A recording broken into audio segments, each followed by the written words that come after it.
City Council meeting to order. It's February 1st, 6 p.m. We're conducting this evening's meeting as a hybrid. Council's on the dais and the public is in via Zoom. Chamber is currently closed to the public except for special presentations, public communications, and for tonight's public hearing. Madam City Clerk, may we please have roll call?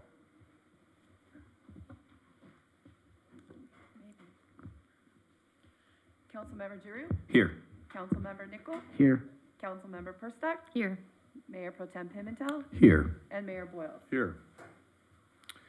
Thank you. Okay, we're going to have the invocation will be led by Pastor Chris Stewart of the Bridge Church, who seems to be on Zoom.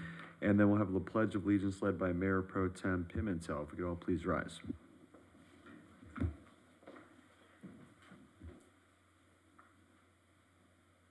Would you like to begin? This is Christopher Stewart.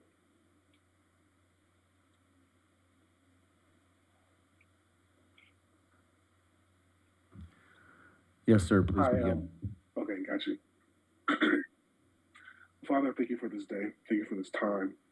Thank you that what you're doing in and through our city, God. I pray that today you give us wisdom on what right decisions to make.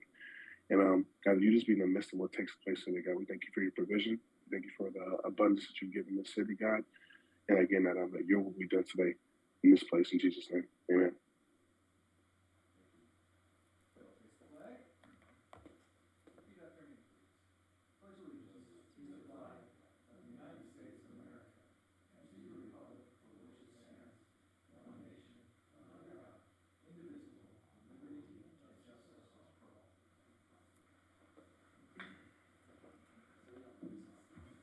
All right, thank you, Pastor Stewart, and thank you, Mayor Pro Tem Pimentel. Okay, we've got an exciting introduction to make. I'm going to turn it over to Chief Dina Lee of El Segundo Fire Department.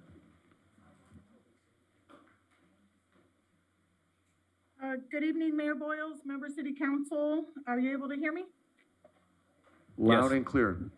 Okay, great. I'm Fire Chief Dina Lee. I'm here tonight to introduce our new Fire Marshal, Nicole Pesqueira. The Fire Marshal is an important position for our city. She will oversee all fire prevention inspections and ensure that we're in compliance with current codes and ordinances.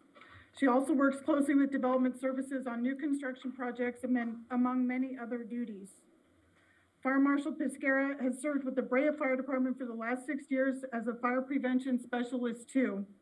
She has certifications as a Fire Inspector 1 and 2, Plans Examiner, Fire Investigator 1, Explosion Investigator, and Hazmat Technician.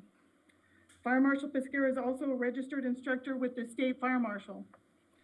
In her spare time, she teaches fire technology courses at Santa Ana College and volunteers with dog rescues. It's my pleasure to introduce to you all our new Fire Marshal, Nicole Pesqueira. Hi, Council. It's so nice to virtually meet you. I love working with you. It is my goal as Fire Marshal to make sure we keep El Segundo out of the courts and out of that negative press. We want to make sure come to their family, they be visitors or employees or people that work here. So it's my goal. And I'm very much looking forward to working with you and making that happen. Thank you so much. Welcome. Thanks for joining us. Thank you, Chief Lee. Okay, it's a little different when someone's not here in person, you know? It's a little, doesn't have the same, right, a screenshot or something. Okay, next up we have a proclamation that Councilmember Giroux is going to read for Black History Month. Lance.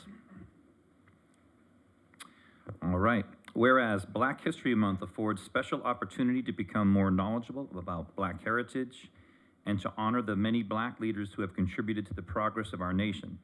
And whereas Dr. Woodson initiated Black History Week, February 12th, 1926, and for many years, the second week of February, chosen so as to coincide with the birthdays of Frederick Douglass and Abraham Lincoln, was celebrated by African Americans in the United States. And whereas in 1976, as part of the nation's bicentennial, Black History Week was expanded and became established as Black History Month, and is now celebrated all over North America. And whereas such knowledge can strengthen the insight of all our citizens regarding the issues of human rights, the great strides that have been made in the crusade to eliminate the barriers of equality for minority groups, and the continuing struggle against racial discrimination and unconscious bias. Now, therefore, the mayor and the members of the City Council of the City of El Segundo, California, hereby proclaim the month of February 2022 Black History Month and urge all citizens to join together in making this period of rededication to the principles of justice and equality for all people. And I believe we have Avery Smith online, chairman of the DEI committee, who will accept the proclamation. Muted. Avery, you're muted. Thank you so much. Councilman Giroux, members of the City Council. It is a pleasure to be here and actually to be here virtually. I'm actually in Florida, but wanted to accept this proclamation on behalf of the many people of all races who worked tirelessly to fulfill the promise of the Pledge of Allegiance, one nation under God, indivisible, with liberty and justice for all. And we're excited about Black History Month. I would just say that Black history is a part of American history, and we celebrate American history, and we need to make sure that we stay vigilant and that we learn constantly and consistently. And so tonight, there are many national heroes that we could talk about. We could talk about, of course, Martin Luther King. We could talk about Harriet Tubman, Frederick Douglass, that Councilman Giroux mentioned as well, Maya Angelou. There are many national heroes that get a lot of attention. But I don't want to forget the regional heroes, the heroes that were born here in the city of El Segundo, that were born in Los Angeles County. And I also would ask our residents to learn about those folks if you haven't. Some very impactful people like Augustus Hoggins, who was the first African-American elected to the state assembly, Tom Bradley, the first and only Black mayor, of the city of Los Angeles. Amazing athletes, Jackie Robinson comes to mind, Eddie Murray, Jackie Joyner-Kersee, that were very impactful on and off the athletic fields as well. And so many, many regional and local heroes as well. And quite honestly, again, as was in the proclamation, people of all races have shed blood. People of all races have worked tirelessly to improve and again to realize the promise of the Pledge of Allegiance. One person that I would specifically call out, a resident of El Segundo, his name was Reverend Philip Peace, a white man, former president of the El Segundo Ministerial Association, who in 1968, just after Martin Luther King died and just after the Fair Housing Act was passed, he was concerned about the lack of diversity here in town, here in El Segundo. And he wanted his fellow citizens to sign this statement of conscience, a resolution that basically said, I'm ready to welcome responsible citizens into my neighborhood, regardless of race, creed, or national origin. And he thought he'd be able to get 300 signatures. That was his goal. And he knew that the most effective way to diversify and to extinguish the scourge of racism is through housing, because housing builds relationships, and through relationships you get friendships. And through those friendships, that is really what extinguishes racism. And so he had a goal of 300 signatures. Unfortunately, he fell short. And so tonight, I want to pick up the mantle where he left off. And through efforts that I'm going to take personally, want to go ahead and see if we can't get those 300 signatures or more of those statement of conscience resolutions. So more details later, but I wanted to specifically thank him because, again, there have been folks of all races, of all religious beliefs who have helped to get us where we are today in this amazing city of El Segundo. So I'm accepting this proclamation again on behalf of the committee and the many people who have worked very tirelessly to make this American dream a reality. Thank you so much. Thank you, Mr. Smith, and thank you, Councilmember Giroux. Much appreciated. Okay, next up, COVID-19 update. Mr. Mitnick. Mr. Mayor, members of the council, this will be the last time that we provide a COVID-19 update at a council meeting, unless the numbers were to spike back up. The numbers are going down, the positivity rate, number of cases, et cetera. And also, since today's February 1st, you'll recall that yesterday, it was the end of January, and that was the end of our temporary closure of city facilities. So city facilities are back open. Those who do business at City Hall will note, though, we have limited access, not due to COVID, but due to some repair and maintenance work that's taking place. But that's it, Council, unless you have any other questions. We are still following the guidelines of the state of California and the national level. All right, any questions for Mr. Mitnick? All right, thank you. Thank you. Let's hope it's the last update. All right, appreciate that. Okay, also we want to acknowledge this is the beginning of the Lunar New Year. Happy Lunar New Year 2022. 2 billion people celebrate this worldwide, and 2022 is the year of the tiger, which symbolizes bravery, wisdom, and strength. So, acknowledgement there. Okay, we're going to move on to public communication. Do we have anyone in the chamber that would like to address the dais?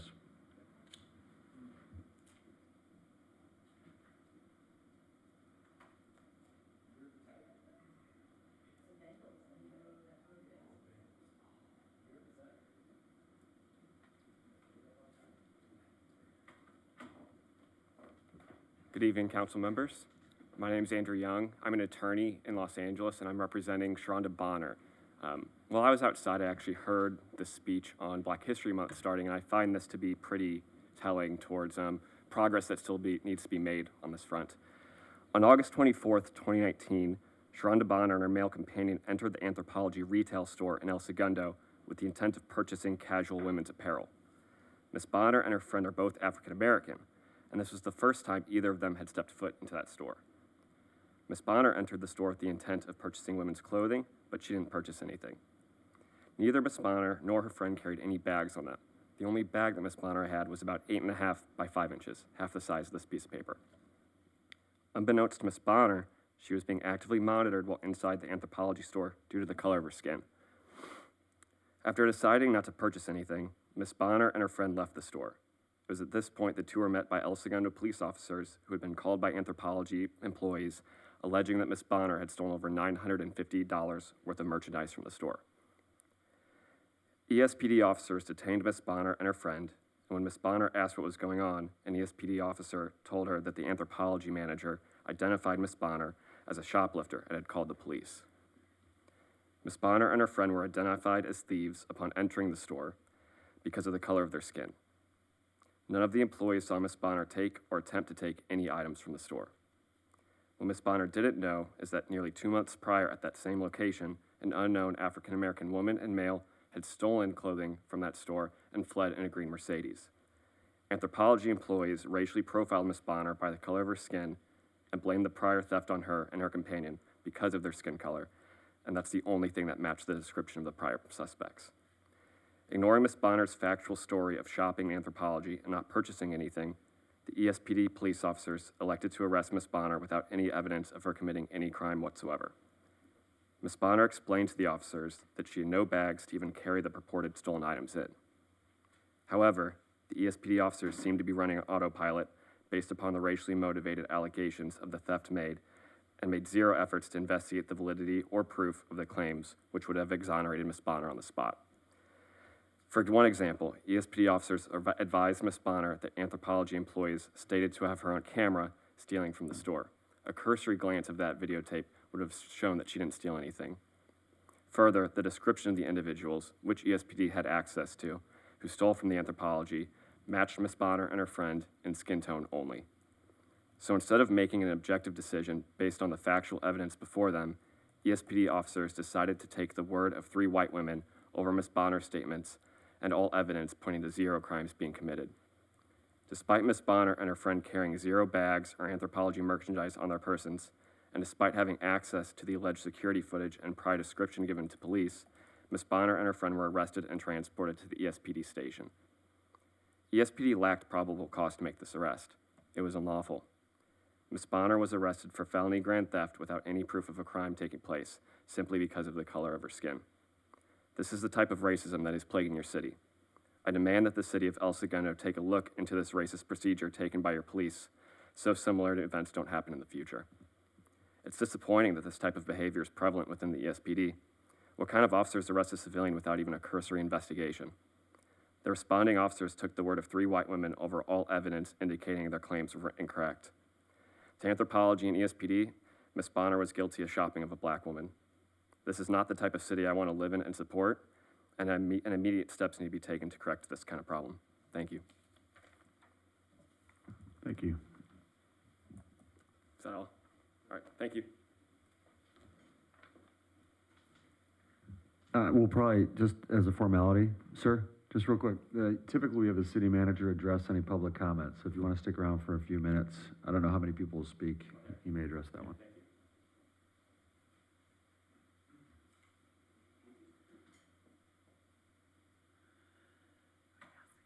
We have no one else outside. However, is there anyone on Zoom who would like to speak? If you would, please raise your hand icon, please.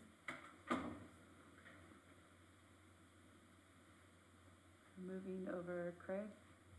Called Walter.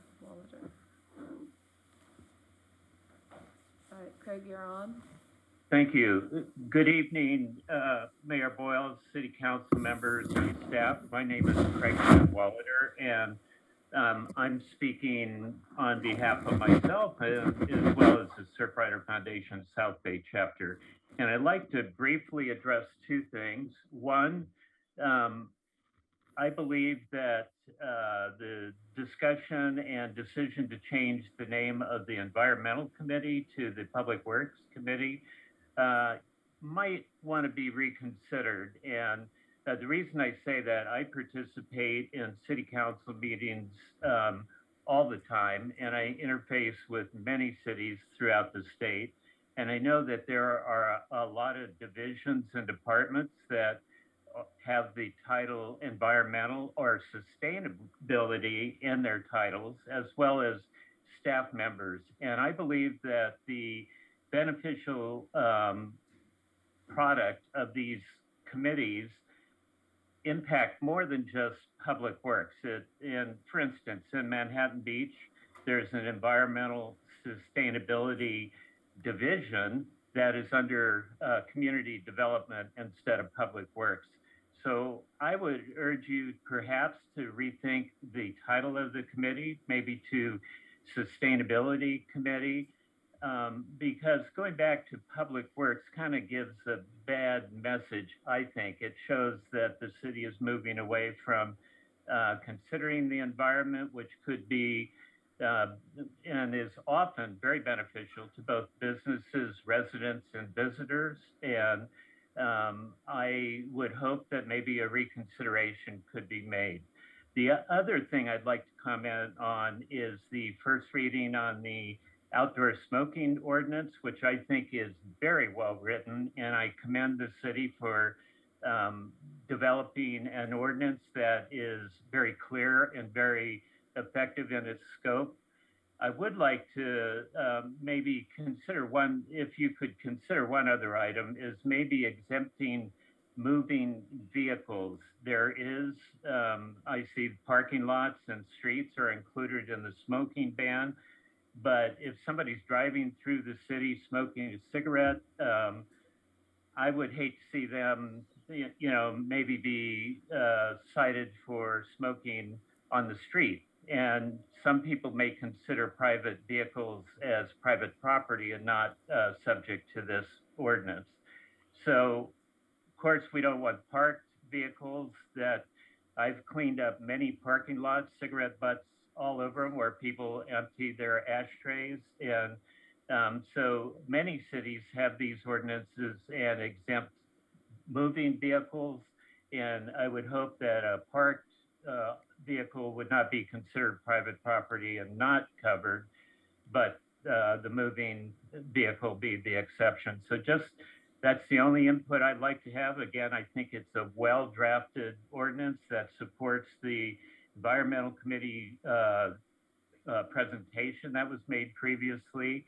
And I strongly encourage the city to adopt this ordinance, perhaps with that one little change, and move forward and make a clean, healthy environment that's good for residents, visitors, and businesses, and helps reduce the burden of cleanup expenses. Thank you very much for considering my comments. Thank you, Have Mr. a good night. Caldwell. Thank you. Okay, anyone else on Zoom? Is Madam there Clerk? anyone else on Zoom who'd like to speak? Please raise your icon hand. No? Okay. Mr. Mitnick, would you like to address any of the public comments? Mr. Mayor, members of the council, the speaker just spoke. I think that's self-evident. His comments, the first one, we're not at liberty to discuss a pending lawsuit. There's nothing more to add. He stated his comments and his opinion. Thank you. I didn't realize it was an active lawsuit. Appreciate that. All right, procedural motions. Read all ordinances and resolutions on the agenda by title only. Do we have a motion to do so? Giroux, so moved. Thank you. How about a second? Persick, second. Thank you. Madam Clerk, please. Councilmember Giroux? Yes. Councilmember Nicole? Aye. Councilmember Persta? Yes. Mayor Pro Tem Pimentel? Yes. Mayor Boyle? Yes. Passes 5-0. Thank you. Consent calendar. Any polls on items 4 through 7? I'd like to pull a quick item briefly on item 5. Item 5. Okay. Any others? And I need to make a clarification. Yes. On item 5, that would it should read December 27th, 2021 through January 9th. Okay. That was part of my poll. Okay. Just kidding. Any other polls? Do we have a motion to approve items 4, 6, and 7? So moved. Nicole. Pimentel, second. Great. Madam Clerk, please. Councilmember Giroux? Yes. Councilmember Nicole? Yep. Councilmember Persta? Yes. Mayor Pro Tem Pimentel? Yes. And Mayor Boyle? Yes. All pass 5-0 with the exception of 5. Great, thank you. And Mayor Pro Tem Pimentel. Mr. Mayor, this is the warrant demand register for the period of December 27th through January 9th. What I wanted to highlight is there's a $1.7 million interest payment in this for the pension obligation bond. That's our first interest payment. That is a statement of purpose from the city and for all the residents that we hold sacred the pension obligation to our public sector employees. But to that end, on top of the normal pension payments we're making, that is more than $100 in the month of December from every man, woman, and child in the city to that pension obligation bond on interest only. So it's a 20-year bond. It's a big deal. And I don't think we should lose sight of the fact that even though we consider that a done and dusted process, that is a continuing obligation that our residents are paying an enormous amount of money for. So $1.7 million in the month of December is not trivial. That's all. So with that, I'll move approval. Thank you. Do we have a second? Giroux, second. Great. All right, Madam Clerk, please. Councilmember Giroux? Yes. Councilmember Nicole? Aye. Councilmember Persta? Yes. Mayor Pro Tem Pimentel? Yes. Mayor Boyle? Yes. 5 passes, 5-0. Okay, we're on to committees, commissions, and boards. Item 13, we're going to move that item up. It's been moved up from the agenda that was posted earlier. This is the Diversity, Equity, and Inclusion Committee Public Safety Report Recommendation. And Mr. Mitnick, who will report on this? The subcommittee will, but Barbara Voss, Deputy City Manager, will introduce the item. Thank you. Thank you, Scott. Good evening, Mayor Boyles, members of council.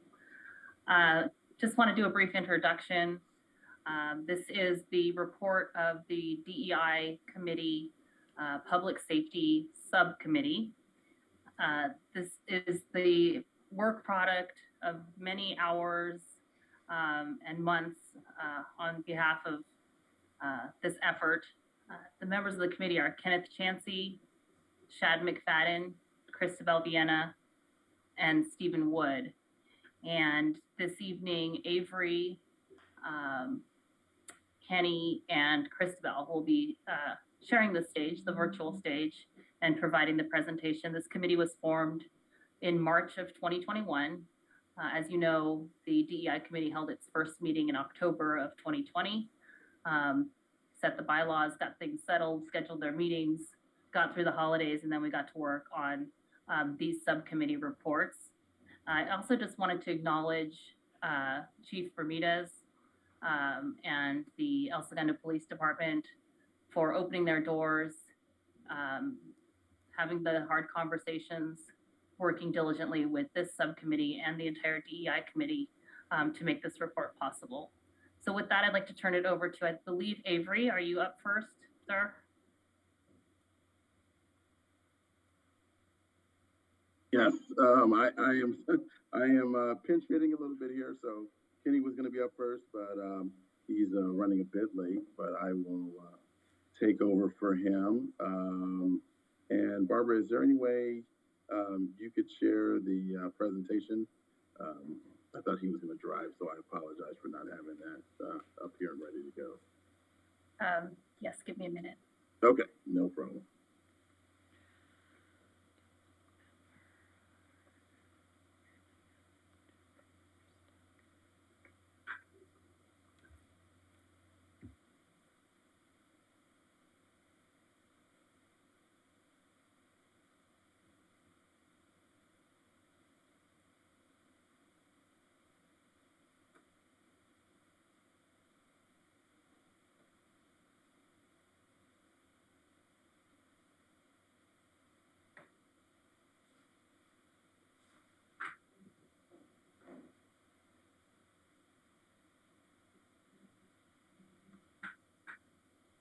All right. Perfect. All right. Thank you so much, members of the council. Tonight, we look forward to the review of public safety, and just want to talk about a little bit on the agenda. Some acknowledgments up front, and then we'll talk about we'll do some key takeaways, what progress we made to date, excuse me, and then we'll dig in a little bit on ESPD and ESFD in regards to diversity representation and then also recruitment. We'll talk a little bit about some review that we've done in regards to the ESPD policy review. We'll talk about culture and community, some really cool things that we've seen in the past few months. And then we'll go into an ESFD status update. And then finally, conclusion and some very powerful, what we believe are some very powerful next steps. So here is the overview. Our areas of focus last year. We're reviewing the El Segundo Police Department policies in regards to training, diversity, and future direction, and very similar review in regards to ESFD as well. So what were some of our key takeaways? Certainly with ESPD, they were very welcoming to the committee. We were very pleased with the information that they had already collected, and just especially Chief Bermudez really being available whenever we needed information from them. So they were really an open book.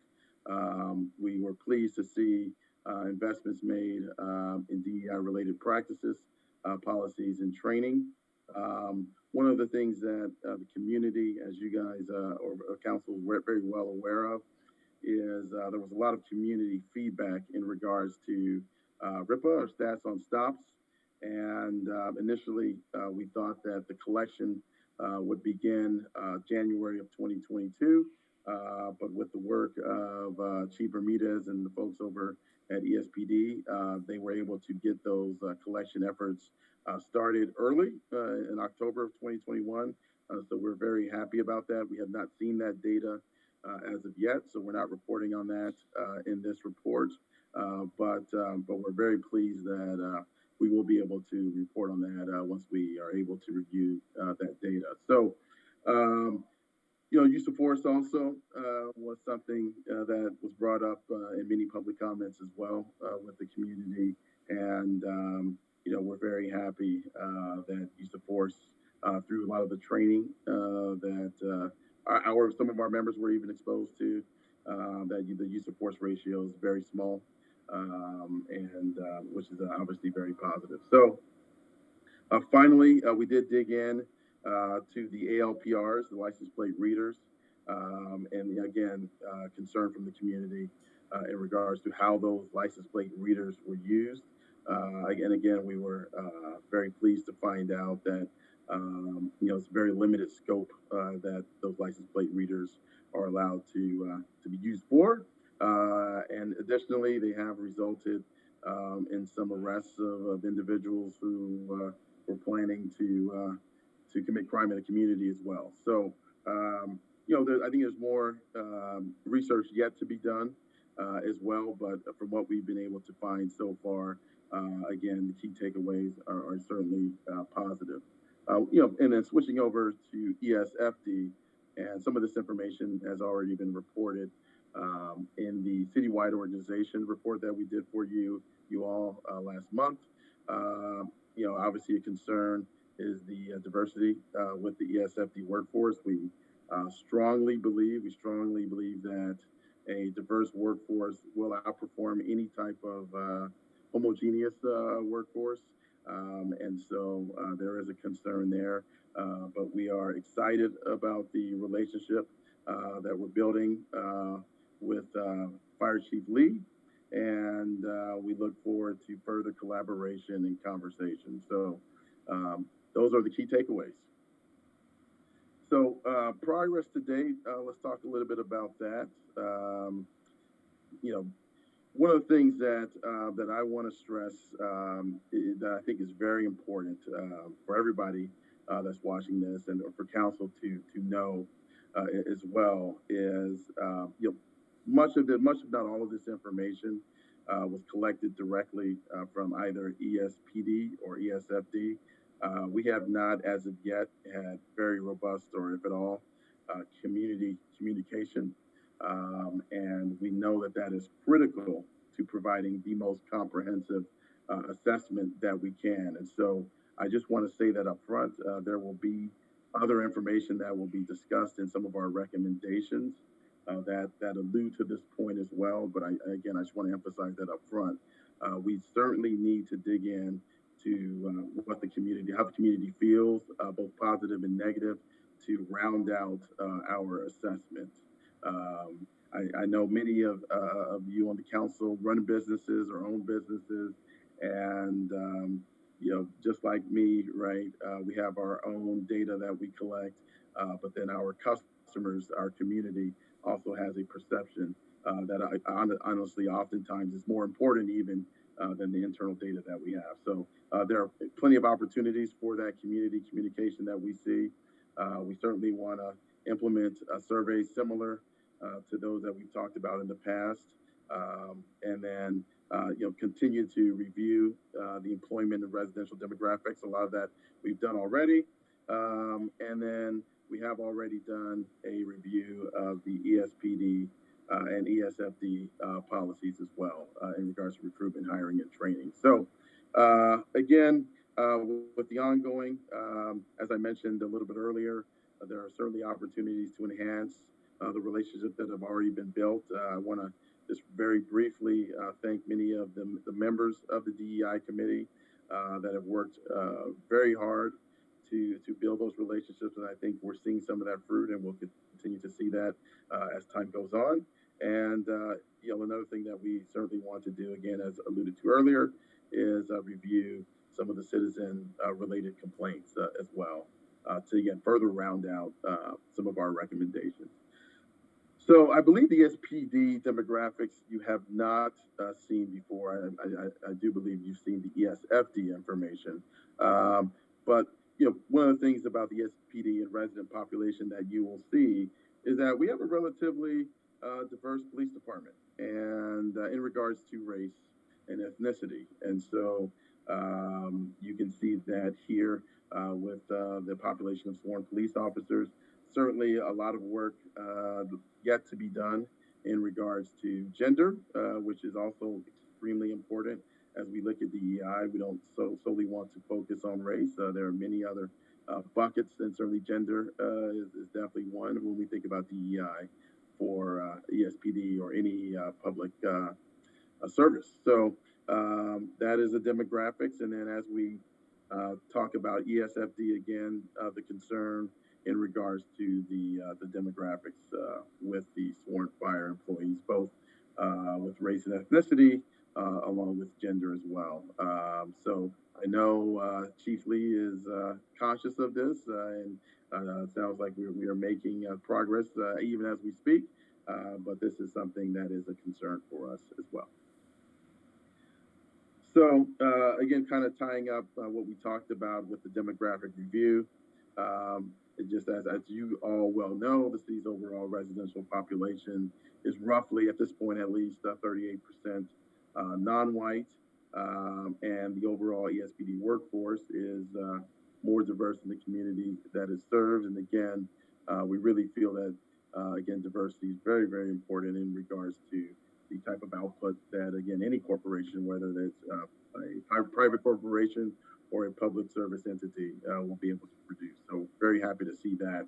And again, as mentioned before, the concern in regards to the Esfd workforce that I mentioned before. So moving along to recruitment and training. And as you well know, we are in a very difficult period nationally with the Great Resignation, and everyone is talking about how do we recruit members, new employees and new members. And so we were pleased to hear that both ESPD and ESFD utilize several different approaches, social media campaigns, financial incentives, outreach to local colleges and universities, which is very important, and then also advertisements on public transportation, and also magazines that have a large female readership in order to pull in more women into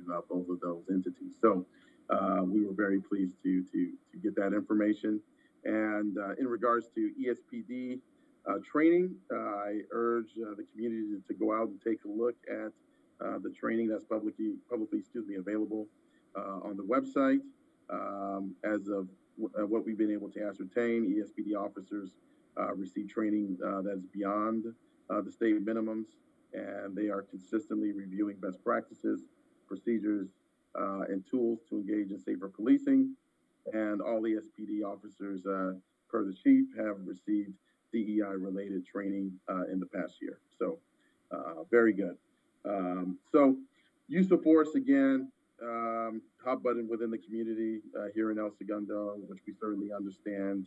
And here's some data that we were able to pull from 2016, pretty much through the present day, in regards to use of force. And again, this information was provided by ESPD, and we got the data in front of us here. And as you can see, there is a disproportionate amount as we look at the demographics of the city, at least, and of LA County in regards to the race or ethnicity of the individual who had that altercation with ESPD. So, and then the data, the pie charts to the left and down at the bottom left and bottom right are the total arrests from 2019 and from 2020. And again, as you can see, the vast majority of arrests that are being made from folks who live outside of El Segundo, many times, of course, city of Los Angeles, city of Inglewood, and many times there are other cities sometimes that we're able to get, but other times that we're not. So, you can see that that ESPD is making arrests from a very wide population in regards to geography. So, what were some of our key findings? Again, as mentioned earlier in the introduction, the use of force ratio to arrests is small, which is good. ESPD utilizes a mental evaluation tech team in situations that require mental health support. That is very important, and we do believe that utilizing mental evaluation techs can help in situations, again, where a police officer may not be needed, and those folks definitely have the skills to de-escalate situations. As mentioned, when the previous slide was pulled up, the use of force currently is disproportionately impacting people of color, and that is something that, again, we have heard anecdotally in the community as well. So that is definitely a concern. And as I mentioned a little bit earlier, in regards to where the arrests are being made, and in regards to use of force, again, in 2020, 1.6%, of arrests included use of force, which is a slight decrease compared to 2019, where you had 2.4% of arrests involving use of force. So trending in the right direction there. So one of the things that we did want to mention in this presentation as well is that people who come into contact with the Esfd certainly have the opportunity to submit that information. There's going to be more that I'm going to touch on in a minute in regards to that. And again, citizen complaints, that does start with the supervisor over at Esfd, and who starts a preliminary investigation, and then that gets assigned to a division lieutenant who then conducts a more thorough review of the incident. And sometimes there are situations where the police chief gets involved in respect to discipline as well. One of the areas that I did want to highlight in regards to citizen complaints, and something that I felt that council should know that I thought was very, very impactful, was that a company that's a leader in many ways in El Segundo was the Aerospace Corporation, and they had quite a few of their employees who came to them in the prior years and had mentioned that they felt, those employees felt, that they were being unfairly treated by Esfd, and that they were being pulled over and sometimes detained in part, as they felt, due to their race and ethnicity. And what I thought was very impactful, first off, is that the Aerospace Corporation decided to advocate on behalf of their employees. Oftentimes, in marginalized communities, one of the biggest asks of folks in those communities is to be believed. And Aerospace certainly believed their employees and decided to set up a meeting with Esfd. Barbara did an amazing job pulling this together, along with the members of Esfd, Aerospace, and other members of the DEI committee. And I can't recall ever in my life hearing of a situation where an employer and a police department sat down and talked about how their employees of color were being treated by the police. So I thought it was just phenomenal. And Esfd also took this meeting very seriously. And the best judge of how this meeting went, I believe, is from those specific employees who, after the meeting, gave feedback to the Aerospace Corporation, saying that the meeting not only met their expectations, but exceeded their expectations. And trust in Esfd was able to be regenerated, which I think is just, again, really amazing. I know oftentimes we hear of the negative in situations when we're talking about whether it be Esfd or Esfd or other public entities. But I thought this was a really positive story. Again, started out obviously in situations that weren't so positive, but really had a quote unquote kind of happy ending. And obviously there's work still to be done. But, I bring this up for council to know, but also for the community to know that we feel in the DEI committee that Esfd does take these citizen complaints seriously, and they will try to resolve them. So again, just a really fantastic ending, and kudos to Esfd and the Aerospace Corporation. So moving to the Esfd status update, DEI committee member and Fire Chief Dina Lee and her team have had preliminary conversations and meetings. And so we're not quite as far along with Esfd as we are with Espd. The demographic information that we've been able to share is what we have.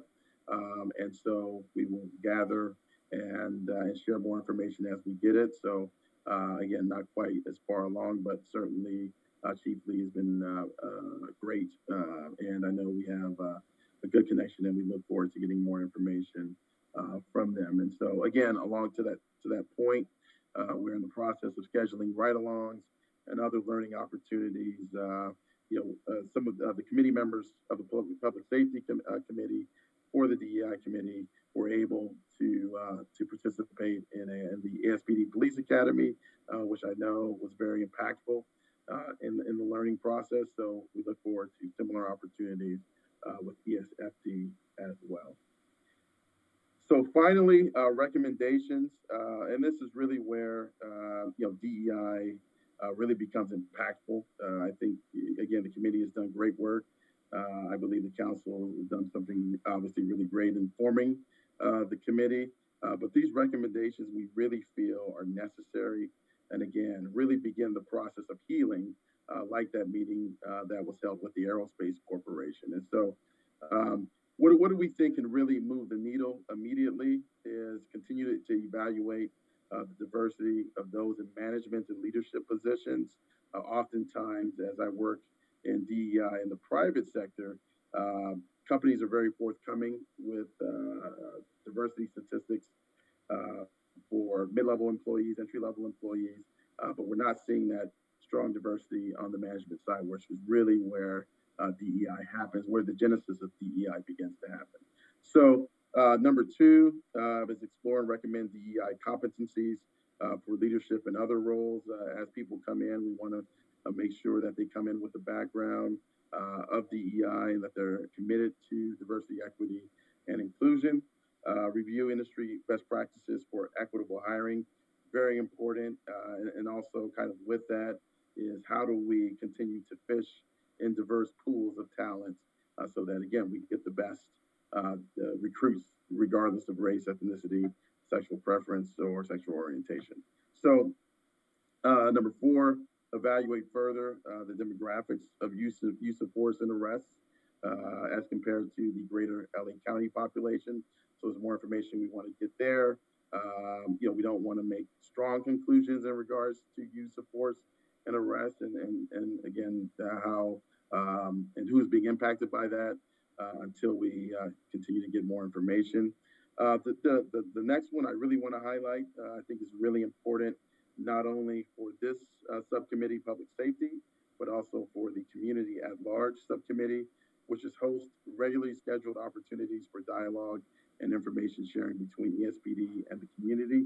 I would strongly urge that we have some sort of town hall meeting so that citizens who are concerned about what may have happened to them in the past get the opportunity to be able to speak and to be able to give that feedback, and also folks that want to come and share positive feedback, maybe again, some of the employees at Aerospace as well.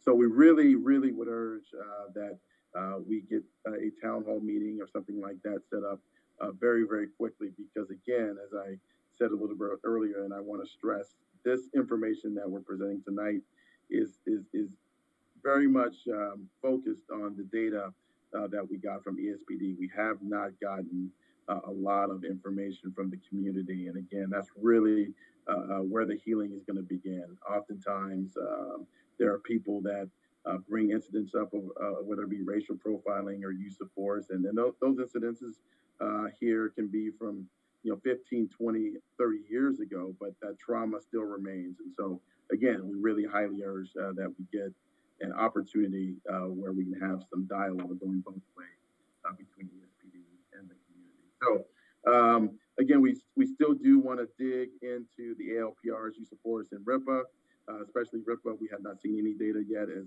that's just started. That collection process has just started, and so we look forward to getting that data as it comes in, and be able to provide information to the community. And then finally, again, getting more community feedback. I know I talked a little bit about town halls. I won't touch on that again, but really being able to survey the community and getting their perspective on this as well. So with that, almost done here. We're going to go to the conclusion and next steps. We would love these recommendations to be implemented by council. Again, talking about ESPD and their commitment with working with the DEI committee. I had a very good, strong initial conversation with Chief Bermudez.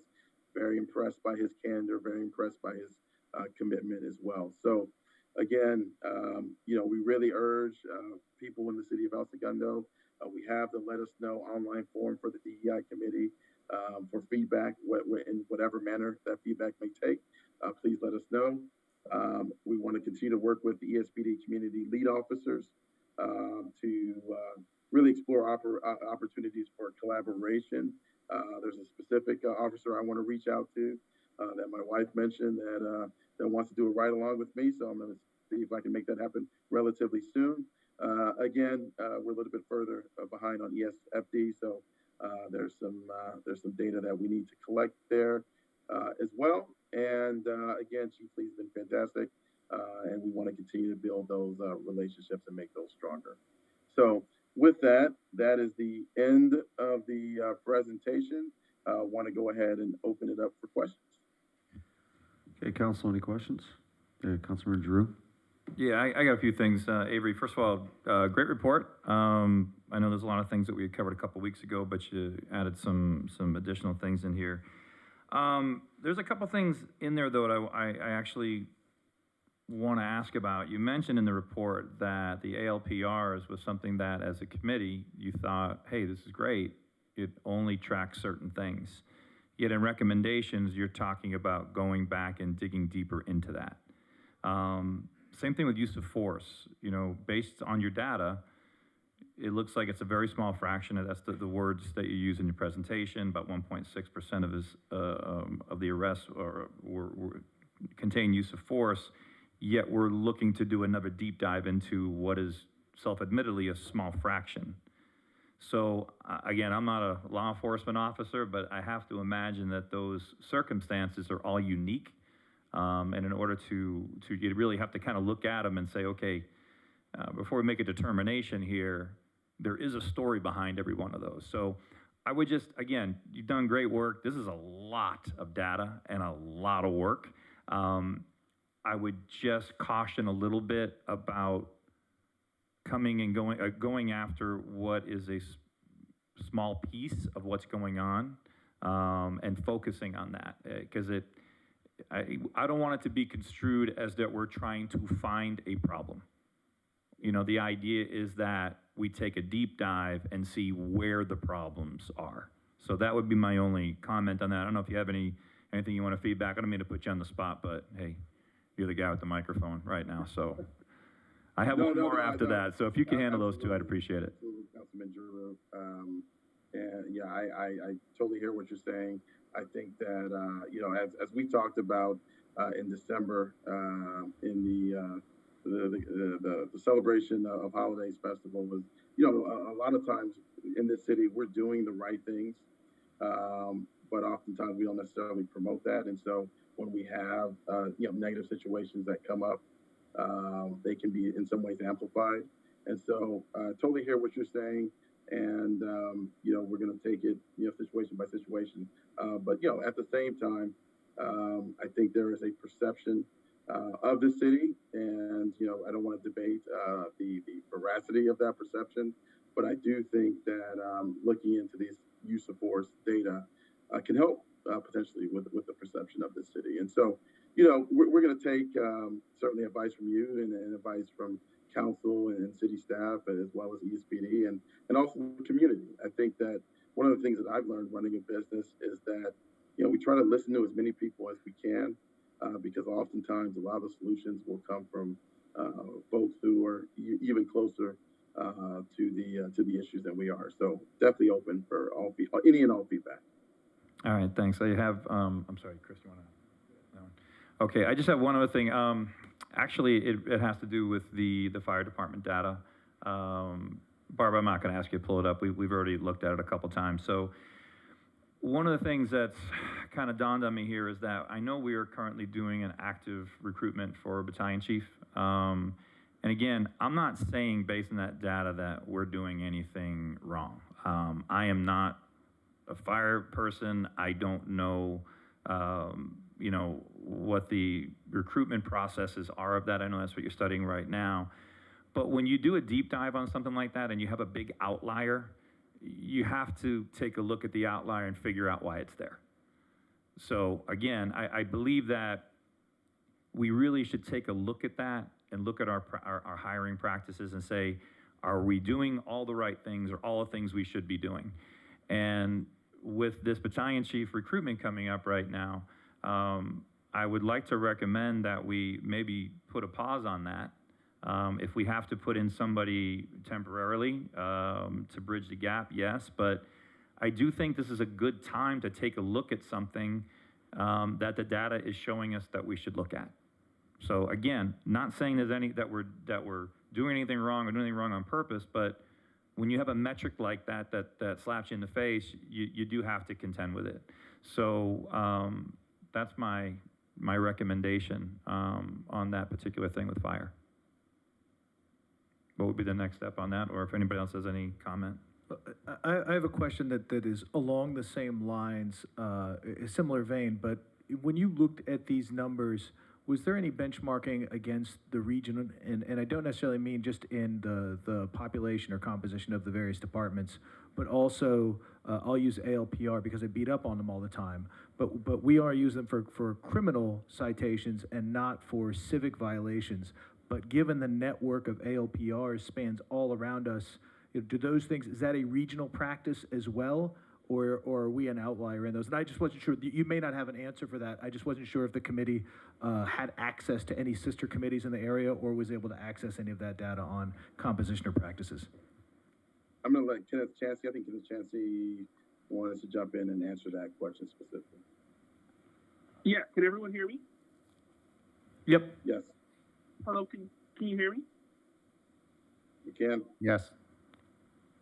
Okay, Council, yes. So for the automated license plate readers, during the Community Police Academy, the police department detailed that they receive approximately 2 to 5 notices per day. These are for it's usually for existing felonies, stolen car, those type of notifications. It's not for the type of quality of life notifications that we had received notification about on social media and via email, where individuals with suspended license plates were driving into El Segundo and being pulled over. These are for, and what we heard from the chief is that these individuals who do get pinged are usually because of felony activity, and most of the pings happen through the midnight hours. And so we're a leader with automated license plate readers in that we just use them for existing penalties. Sorry, council member, I don't have the data on the ALPRs in the region. I only have that for the city of El Segundo. Yeah, I only ask because I know that those alerts can be triggered regionally. So if a sister city or a neighboring city sees a violation that they want something stopped for, they can call for mutual aid on that. So I wasn't sure if we were aligned on those. That could be an answer for the chief, but it also speaks to a bit of Councilmember Giroux's question of, is our composition of our fire department demographically similar to regional or LA County Fire, or are we an outlier, and that may affect our recruiting practices? That's all. No, we looked at the large region. There's a trend in Southern California. There's a lack of African Americans. There are a lack of women, so much so that when someone is appointed to a leadership position, a new story usually follows. So we're not an outlier at all. I think where we benefit is that the city manager's office in its recruitment also its recruitment practices mirror that of ESPD, and that we are often at local colleges and universities pushing advertisements in public transportation. I think this needs to be taken to another level, and this is what we included in the recommendation, is that exposure piece. A lot of it, where are our regional communities that could be exposed? The fact that we're hiring, do they know? Are folks aware? Where can we make sure that this job opportunity is promoted to where people would see it? And how can we promote diversity as we recruit? Thank you. Mayor Pro Tem, did you want Chief Bermudez to weigh in on that question about the LPR? If you have a minute, Chief, that'd be great. Just curious to see if we're aligned in our practices on that regionally. Hi, good evening, Mayor, members of council. Yeah, if I understand your question, it's can you tell me the question? It's that if we are only alerting on our license plate readers for criminal activity as opposed to civil violations, so a tag that's expired or something of that nature, are our neighboring cities aligning to that as well, or are we receiving requests for mutual aid conceivably because they see someone with an expired tag driving across Rosecrans? Well, I think cities can customize whatever alerts they want on their ALPR system. But generally, the way it works is, for example, if we enter a felony vehicle into the wanted system, if that car, although it was entered into the system by ESPD, if it all of a sudden drives into Manhattan Beach or Redondo Beach, that car would trigger an alert on their ALPR system as a wanted vehicle out of El Segundo. They may enter a system into their system where they want vehicles, for example, that owe money on parking citations. Redondo Beach may customize a system, or Torrance or whatever agency, they may have that capability. We don't do that on our ALPR system. The only thing we put in there is to alert us on felony vehicles, missing persons, stolen vehicles, and Amber Alerts. I asked because conceivably you could see our data being skewed if there was a neighboring city that was saying, hey, we want to pull over cars with outstanding parking citations, and we're receiving that request from mutual aid to pull this car over. Suddenly we're making an inequitable result of stopping a number of cars that for a standard that we may not enforce. So that was all, that we might not enforce or choose locally. That was the nature of my question. And I don't want to beat you up over it. That was just my question for the committee. 10-4. Chief, while you're up there, I think this one might be for you. I'm not sure, but I was reflecting back on June of 2020, which was pretty much the height of the social justice demonstrations, and being asked a question right out here in Civic Plaza, if I was familiar, addressing a crowd, if I was familiar with the President Obama's call to action, which is all around use of force reform. And so I was really encouraged to see that number hovering less than 2%, so 1 in 50 arrests. But how does that, getting back to the benchmark question, how does that compare to the region? Where does 2% use of force out of arrests, how does that compare to LA County as a whole? Do we know? Yeah, that's a good question, sir. Some of the numbers that I ran. So, for example, in 2021, we had over 35,000 calls for service. Out of those 35,000 calls, plus 35,351, 25 of those resulted in a use of force. So that's 0.07% last year. I did some research on agencies having to report, and so the government code requires police agencies in the state of California to report uses of force to the Department of Justice, the California Department of Justice. However, it doesn't require agencies to report every use of force, and it's very narrow. So it only requires agencies to report uses of force where there's a shooting of a civilian, a shooting of a peace officer, a use of force by a peace officer on a civilian resulting in serious bodily injury. And serious bodily injury is defined in the government code. So agencies they're not submitting the numbers that we are submitting to the DI. We're submitting all of our uses of force. Now, if it comes down to just cases where there's significant uses of force that require hospitalization or shootings, our number would be 0 for a number of years. So we'd be much lower than some of the other agencies in the region. Thanks, and congratulations for getting to the RIPA numbers earlier than expected, being able to implement the system anyway. I know we're still waiting on the results, but that's great. Thank you. And then, so can you repeat that number though? It was 35,351, did you say, total calls of service? Yeah, I just ran it today. So total calls for service, 35,351 in 2021. And in 2021, we had 25 uses of force, and that's 0.07%. Great, thank you, Chief. Okay, thank you. Any other questions or comments? Comment I have, it's great work, Avery and team. I feel like there's so much data here, and you guys had to mull through it and then decide what to speak on. And I would just say, moving forward year after year, when you participate in similar practices such as this, I think it's just important that we state the stats, just facts the stats, because reading through here, there's some opinion added to the stats, and I feel like our public, our entire community as a whole might take that the wrong way. And I just think that it's important that it's like the facts are the facts, we read the facts, and I mean, I'm a proud citizen of El Segundo. Looking at some of these statistics and, you know, even the stat that Chief just listed off, 0.07% of all the calls of service resulted in a use of force. I mean, for me, I feel like they are practicing the right policies. And with your guys' involvement, your guys' I guess, relationship building within the department, it can only get better. I would just say for a document that we're going to receive that is a public document that anyone from the community can read through, I just want to make sure that we stay completely above board and kind of eliminate opinion from the document, if that makes sense moving forward. Yeah. Can I jump in on that real quick? Yeah.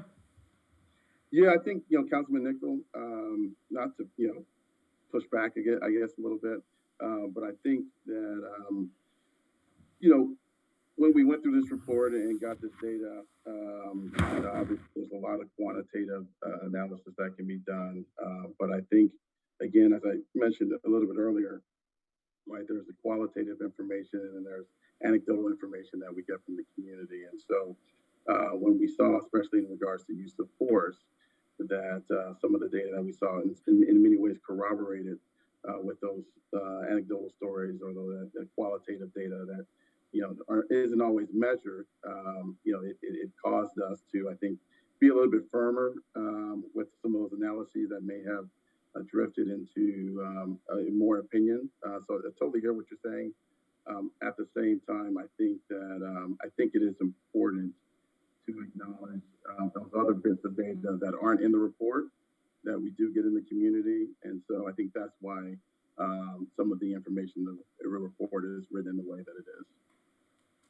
Most definitely. I think when we're dealing with such small numbers too, one number one way or another can make something either disproportionate or proportionate. And so I just feel like, you know, always trying to think, you know, whose eyes are reading this, what lens is reading the report, and how, you know, how are they going to read it and actually see the good in it and not the opinion in it. And so that's just my 2 cents on it. But otherwise, I feel like this data is super telling about the community we live in, very telling as to the El Segundo Police Department's practices. And ultimately, I think that, you know, this public safety committee working with fire and police has been a positive. So thank you for your time and your effort. Appreciate it.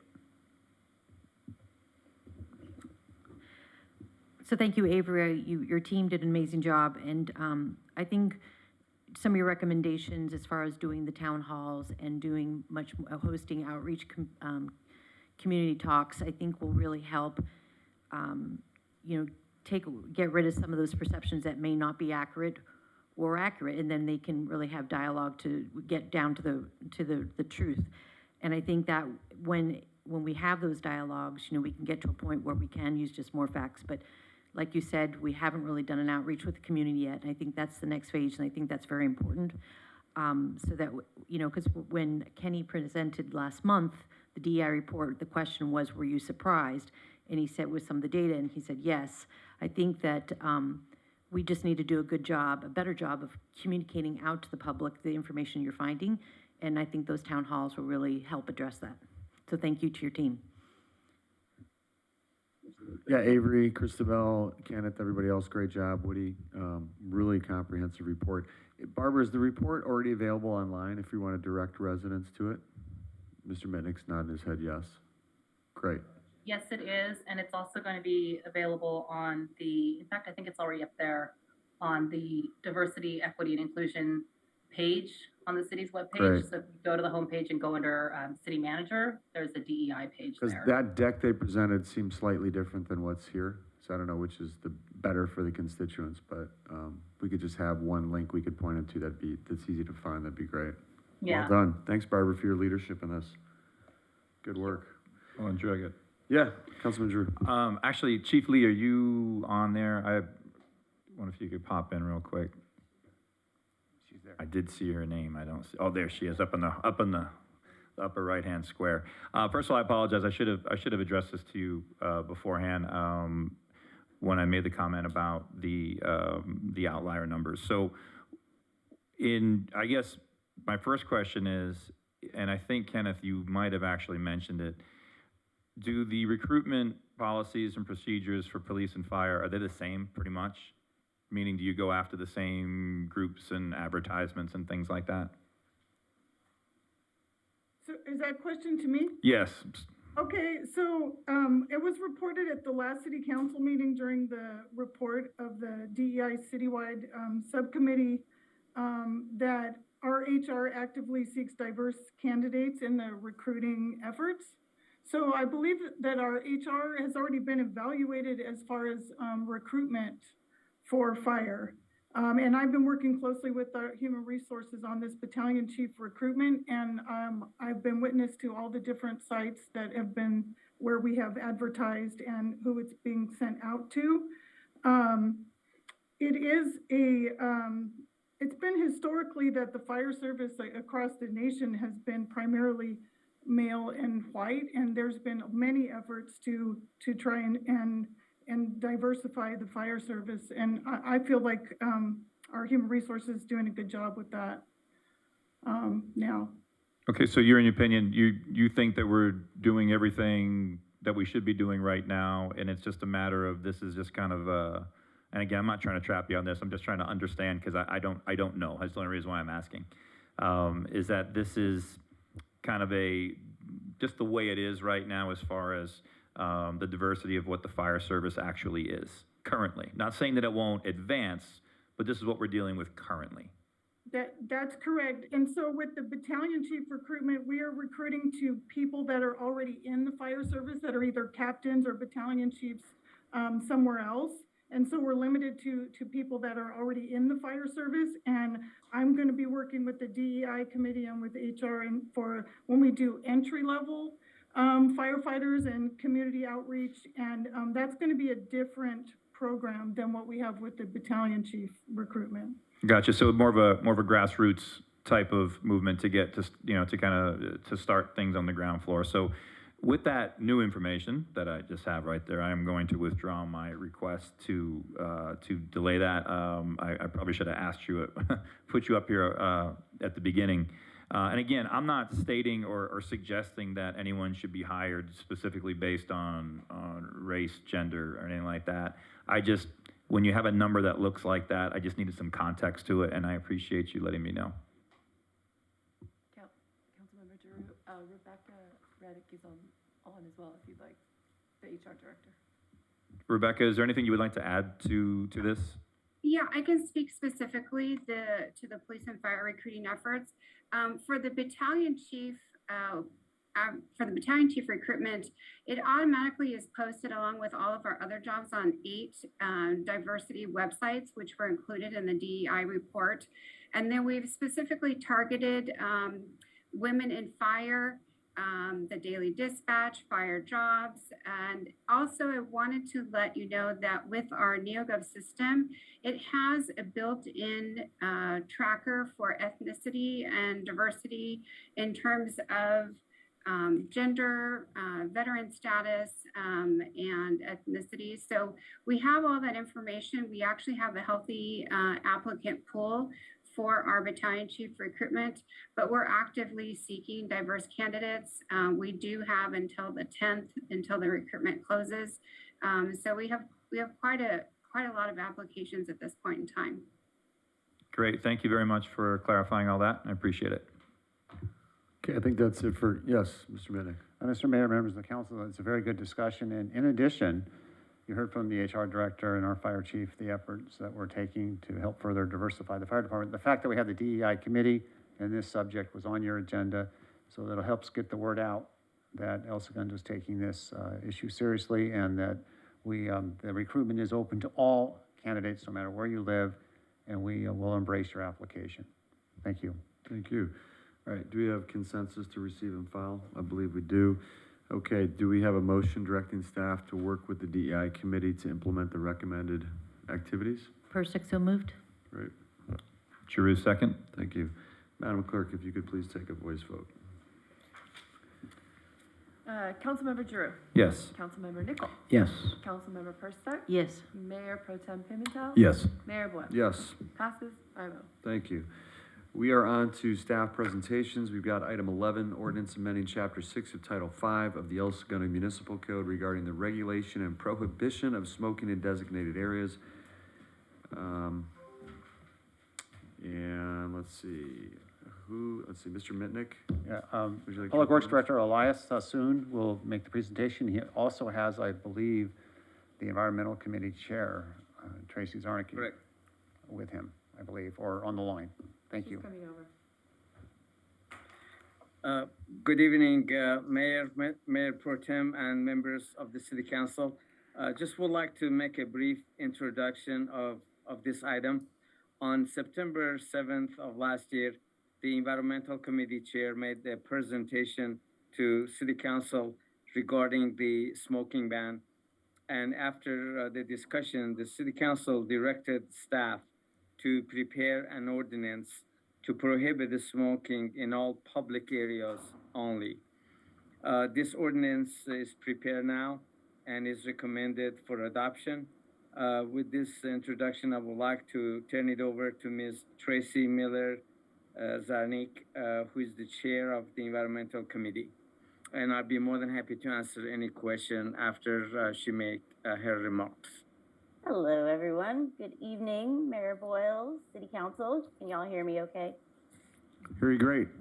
Okay, wonderful. A new headset here, so just wanted to check. So you've seen us talk about this before, so I'll make this brief. On behalf of my fellow members on the committee, formerly known as Environmental, I want to reiterate our support for the updating of our smoking ordinance in our town, because as we always say, it's good to protect our residents on whatever environmental levels we can, knowing there are a number of notable environmental impacts around us that we cannot change for the better. So as you know, public dialogue has flared on this topic over the past few years, on and off, and as by unofficial considerations, it was lofty enough and loud enough to catch our committee's attention and that of numerous of you on the dais, both in real life and social media. So as you also know, in more recent times, COVID-19 has brought forth devastating and long-term effects on respiratory health. And in addition to that, you're very well aware of how in July, the Hyperion incident strongly impacted some of our residents and made them more aware and concerned for respiratory health. In addition to this being an air quality issue, smoking is also both a solid and hazardous waste issue when cigarette butts and vapes are littered, releasing plastics and nicotine and lead and mercury and other toxic elements into our environment. So this proposed ordinance this evening brings us more up to speed, at least, with our nearby municipalities. And we appreciate that shift towards expanding environmental efforts, not just environmental, but public health efforts in our city. So thank you for your consideration and for all the staff and legal time it took to bring us here this evening. Thank you, Mrs. Miller-Zarnicki. Okay, any questions or comments for Mr. Sassoon or Mrs. Miller-Zarnicki?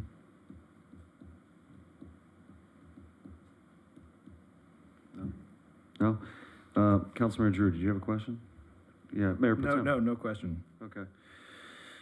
All right, let's see. If there's no further discussion, we're here to introduce the ordinance. I've got discussion, I don't have questions. Okay, shoot. You know, in the initial discussion of this, people said they didn't want smoking in parks, which is already against state law. People talked about the nuisance of marijuana smells in public, which is already against state law. People talk about littering, which is a valid concern, which is already against the municipal code.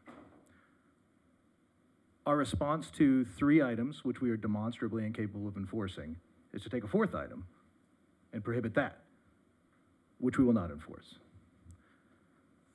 Not Will Rogers or Mark Twain could come up with a turn of phrase to describe what tortured logic that is. That a government would take 3 things that they're not solving for and attempt them by solving it with a 4th thing that they're not going to enforce. So aside from that absurdity, and that is governmental absurdity at its finest, I also think it's incredibly dangerous, and I mean dangerous is governments in this day and age, that we will take the mores of one demographic and use it to criminalize the vices of another demographic. The slice of the population that is least likely to smoke college-educated women with an AMI over $100,000 a year are the people making this rule. The people that we are criminalizing, the vices that we are impacting, are non-college educated black and white men, 16% smoking. It's LGBTQ Americans, 30% are smokers. Those vices that we are criminalizing are not the vices of the people making this rule. And that is an inequitable result. We would not do that in any other case.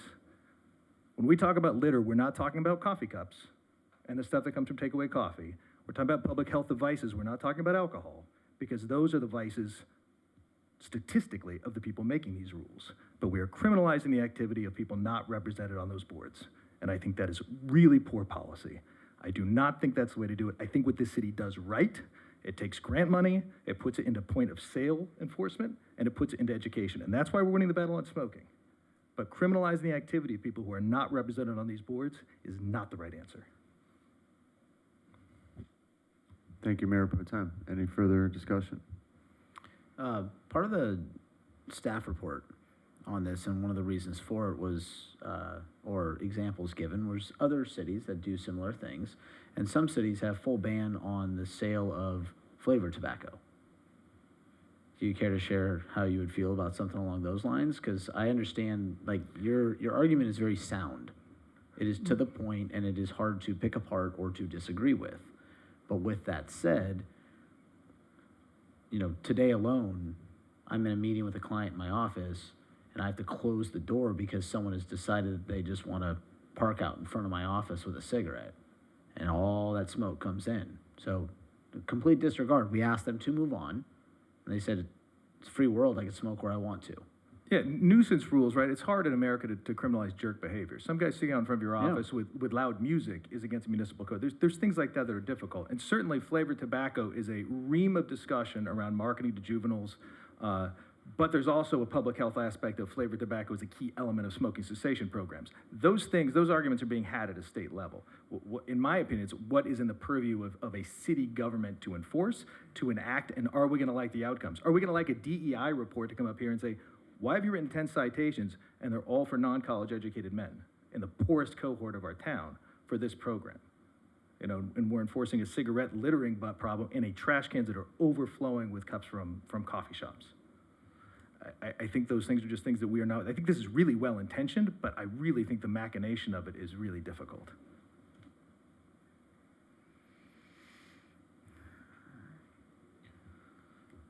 Anyone else?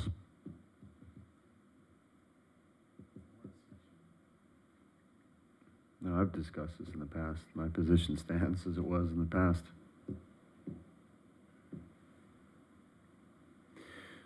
Okay, if there's no further discussion, do we have consensus to read the ordinance and introduce it by title only? I know, Mayor Pro Tem, I know how you feel. Lance, where do you stand on this issue? We don't need to.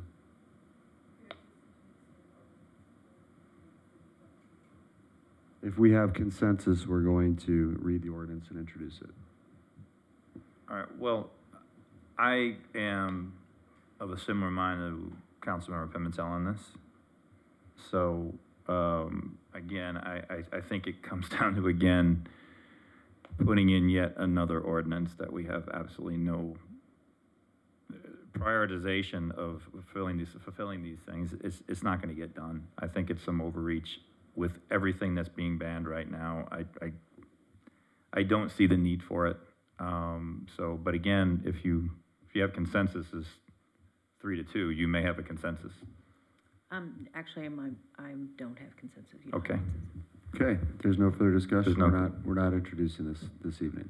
Can I make one comment before you go please. that way?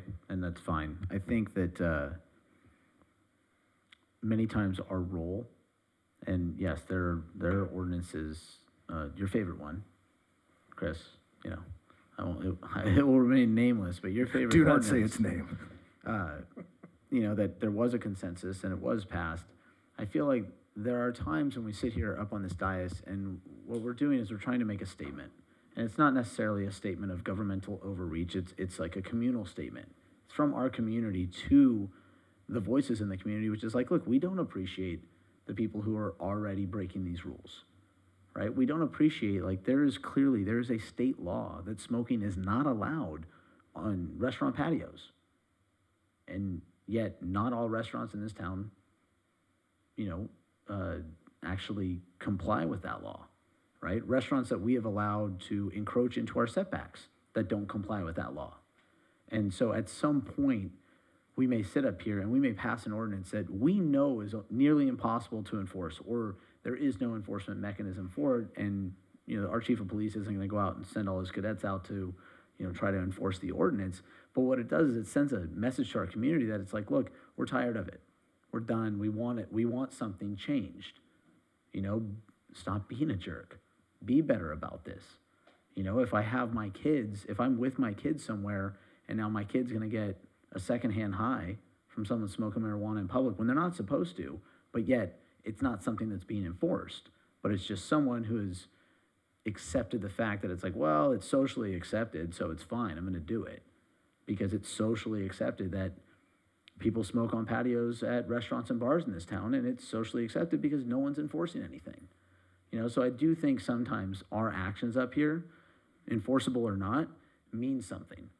And it means something to our community. And it means that we are trying to take a step towards, whether it be a kinder world, something along those lines. But I get it, we don't have consensus and this isn't gonna go forward.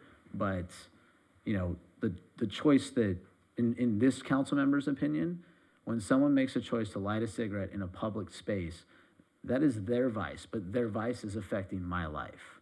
Whereas if you choose to consume an alcoholic beverage, that's your choice. There's no secondhand alcohol consumption by me. You're not allowed to drive a car impaired, right? So it goes on and on and on. So that's why I supported this ordinance. That's why I would have been willing to move forward with this ordinance, because I think it sends the right message to our community that this is just, it's not what we want. It's not the community we want to have. But I totally understand your argument. It's clean, it's sound, and I respect all of you, so I respect your decision not to move forward. Thank you, Councilman Nicole. Yeah, I think if we polled our residents today, overwhelmingly the community would support this as well. And I think part of our roll-up is here to signal what's important, what our values and priorities are, whether they're enforceable or not. Practicality of what you stated. All right, we're moving on to item 8, public hearing, resolution establishing cost recovery fees related to the Certified Unified Program Agency Single System and Refinery Emergency Notification. This is being continued to February 15th. Next up, item 9, ordinance amending El Segundo Municipal Code Titles 14 and 15 to comply with state law SB 9 to allow for increased residential density in the R1 single-family residential zone. Mr. Minnick. Mr. Mayor, members of the council, the next 2 agenda items deal with affordable housing density issues. Very timely, very challenging issues, not just facing El Segundo, but local governments throughout the state of California. Having said that, our Development Services Director, Michael Allen, will make his presentation. Thank you. Oh, and by the way, while he's coming on the screen, we do have our consultants and others available should there be questions. Okay, Michael. Hold on.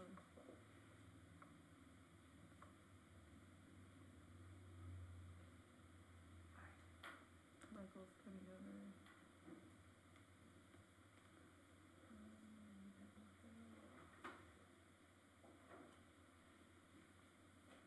Michael, you're on. All right, we're on. And I believe we have a couple of consultants and Eduardo who should be joining us as well, Tracy. Good evening, Mayor, members of the City Council. While we get our other members of the team on the screen here joining me, I just wanted to thank our consultant team, John Kaliski, Ami and Amanda, as well as Eduardo in the Planning Division, for the very quick-witted and action addressing the SB 9 legislation that was adopted by the state late last year or signed by the governor late last year. Given the constraints and the short timeline, staff and John Kaliski and his team, very quickly mobilized and they studied and developed a very well thought through and effective text amendment that with a great deal of support and guidance from the Planning Commission who provided excellent feedback a couple weeks ago. In this last year, in 2021, through the city's or the council's 2021 legislative platform, the council made it abundantly clear that we as a city oppose any legislation that reduced local land use authority and or altered local land use zoning designations without the approval of local city council.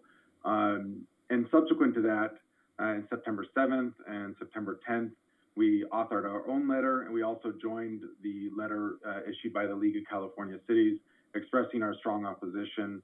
And more recently, on January 6th, we joined through the SCAG vote expressing support of the initiative, the local initiative that is being sponsored partially out of the city of, or the mayor of Redondo, that will seek to overturn the state-initiated and state-mandated legislation that controls local zoning regulations, including SB 9. However, we'll be waiting to see the outcome of that in November if they are successful in gathering enough signatures.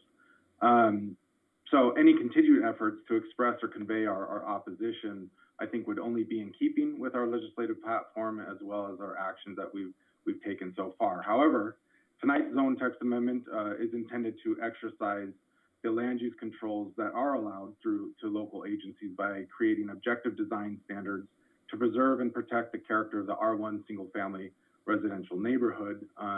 And we brought on John Kaliski, who hopefully is able to share his screen and presentation momentarily as I hand it off to him, who spent a great deal of time surveying the community and the characteristics that define the R1 neighborhood, met with the Planning Commission, and is here before us today with several zone text amendments, or an amendment that proposes several development standards to effectuate the design standards that we believe will maintain that character. And so with that, I'll go ahead and hand it over to John, who can hopefully share his screen.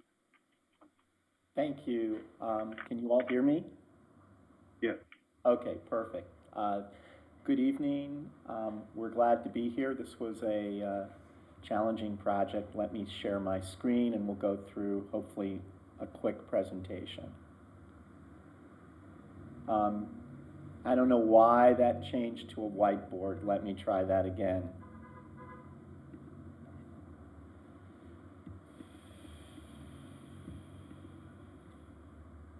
Okay, is that now correct? And you can all hopefully see it? Yes. Interesting. I'm going to switch it so that I'm looking at you instead of the opposite way. I apologize, but I don't want to be, I need to look at the presentation to do it.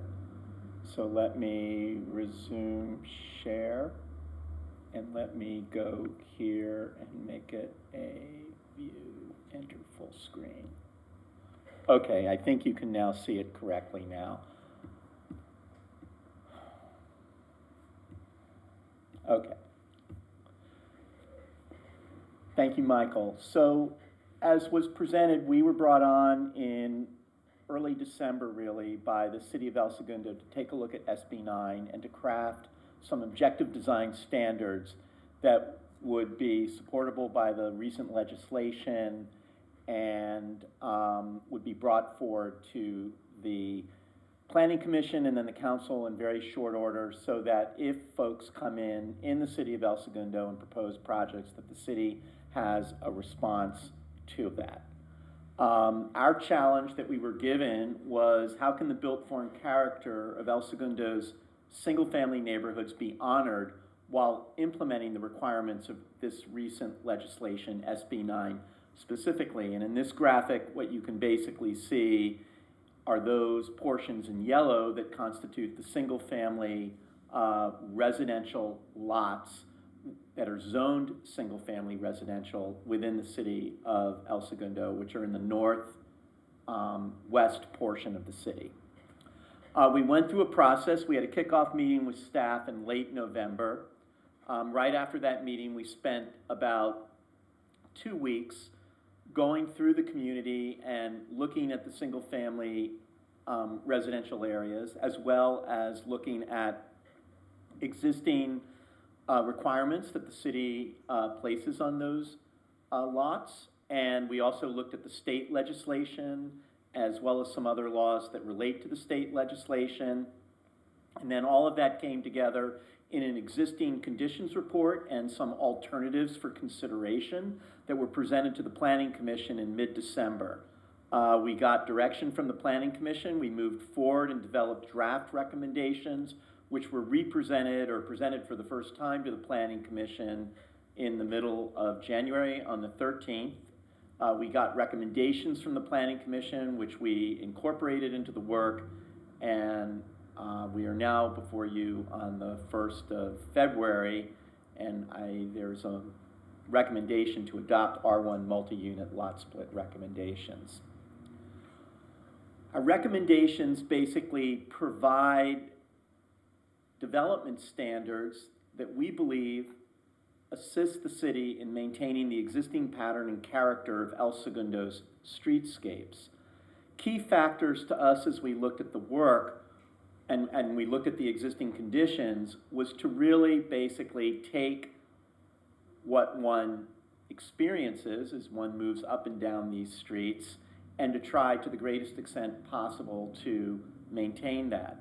In that regard, some of the bigger things that we saw, and you all know them better than we do, are the prevalence of the front yard setbacks and the landscaping, the bulk and height, which is limited to 2 stories, what we call modulated massing, which you can see in this picture, which is that you see major and minor elements which create a sense of scale, and finally, as I mentioned a moment ago, the landscape itself.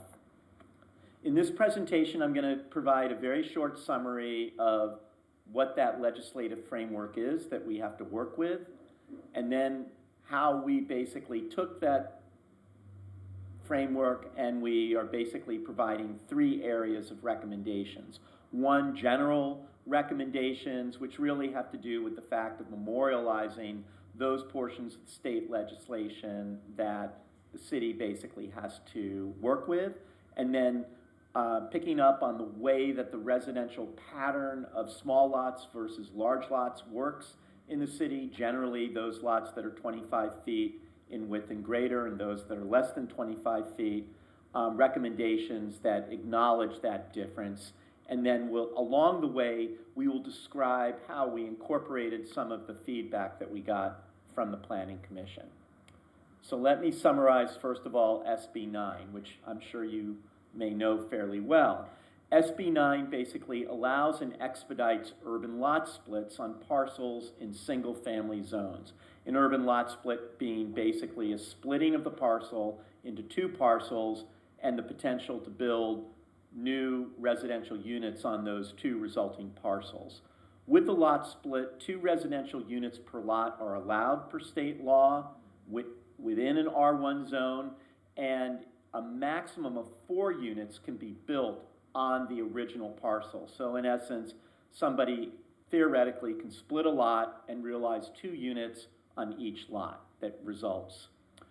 There are some state mandated development standards with regard to minimum lot size, minimum unit size that the city needs to accept. We studied those closely and incorporated them into the ordinance, and you'll see that in a moment.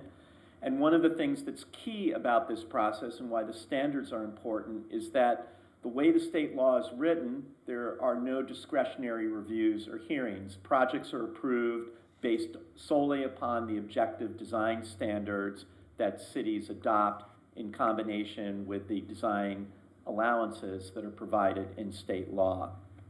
In order to utilize SB 9, if you're a property owner, you have to be within a city, which El Segundo is. You have to be within a single-family zone, which we just described. And in order to utilize SB 9, you cannot split a lot that has already been established through a lot split. A lot basically cannot be split by a person or a person who's working with another person who has previously subdivided an adjacent parcel. And finally, and this is to protect people who may be renting within existing single-family units, a lot split that basically involves the demolition of more than 25% of the exterior walls on a site that has not been occupied. Well, the site has to have been occupied by, has to not have been occupied by somebody for 3 years. So this is sometimes hard to explain, but it's really there to protect people who already live in houses.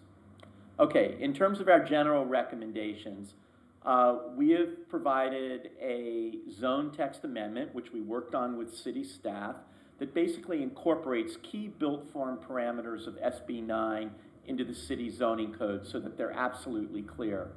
These include that one parcel can't be smaller than 40% of the lot area of the total lot area. This is basically to ensure that lot splits are not done in such a way that creates little tiny lots on one side and a much larger lot on the other side.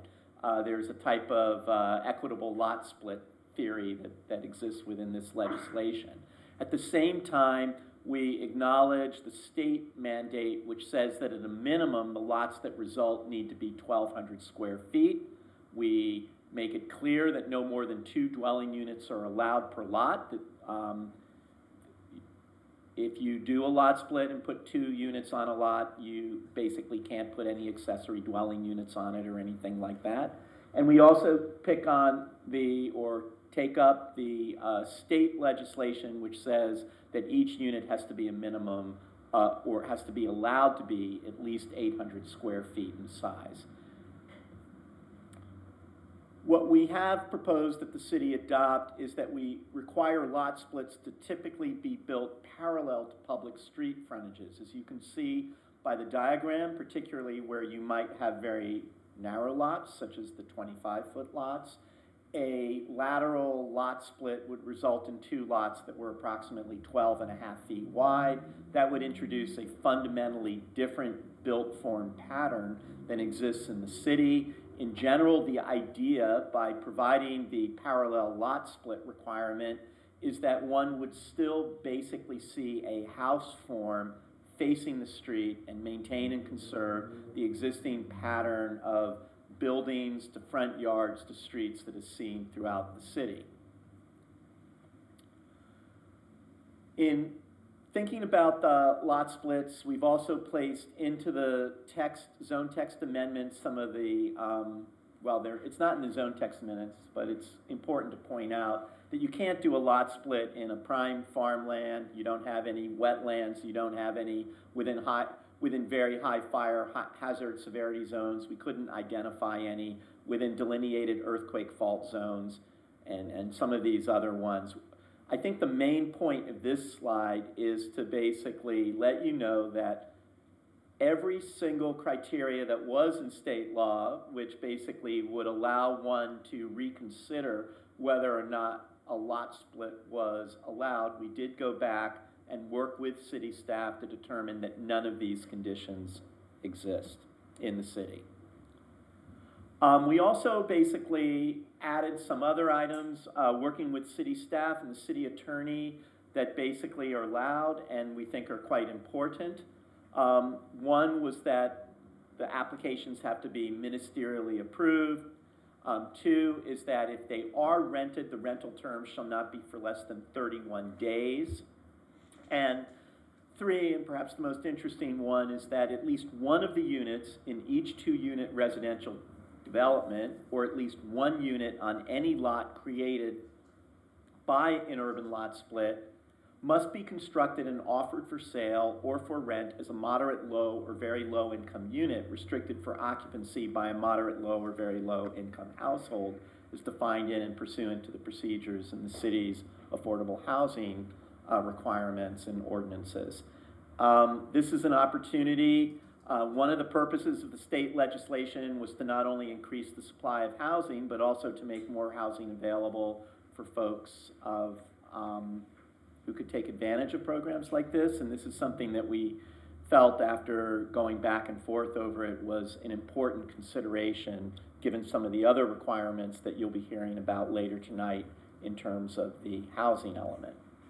Okay, let's look at the built form requirements as opposed to the general requirements. And these built form requirements that we're going to talk about for the next few minutes are recommendations for lots that are greater than 25 feet in width.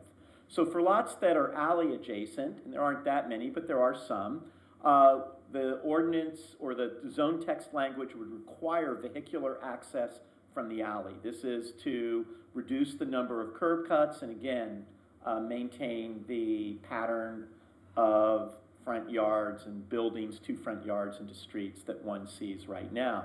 In order to achieve this, it will be necessary for applicants to provide for cross easements, which would allow the parking in the rear to provide for people coming from those parking spots to get access to the front units. We've marked that as a little diagonal you can see on the right-hand side of the drawing.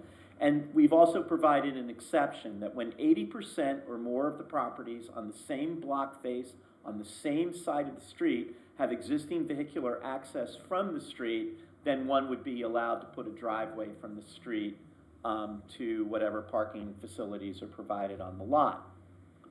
Where no alley exists, we would allow a maximum of one maximum 10-foot wide access drive within the front yard. The pattern that exists right now is one driveway per lot, and with the zone text amendment, that pattern of one driveway per lot where allowed would continue. We've also provided that as allowed by the state legislation, that there be a minimum of one parking space provided per unit. There are some exceptions, but they do not apply at this time to the residentially single-family zone lots in the city of El Segundo. That's if there was a fixed vehicle share location within a block of the parcel, or if the parcel was located within half a mile of a high-quality transit corridor or major transit stop. To the best of our knowledge, neither of these conditions exist, and the minimum one space per unit would be a requirement per the zone text amendment. In the lots that are greater than 25 feet, we are suggesting that the existing FAR allowance of 0.6, i.e. the amount of square footage that you are allowed to build, be maintained. The typical lot in the city is around 50 feet by 140 feet. That would result in about 4,200 square feet of development if one was to build a new single-family home. And in essence, what we are saying is that if one was to choose instead to do a lot split on a property such as this, that the maximum amount of square footage would match the maximum amount of square footage that would otherwise be allowed.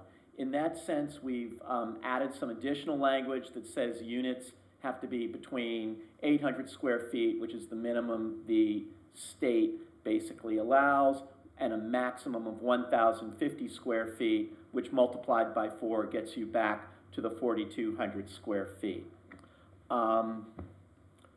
The bottom line is that the unit size limitations would not create a net loss in square footage of what is allowed right now, keeping us compliant with state law and at the same time maintaining the maximum amount of mass and bulk that would otherwise be on the site.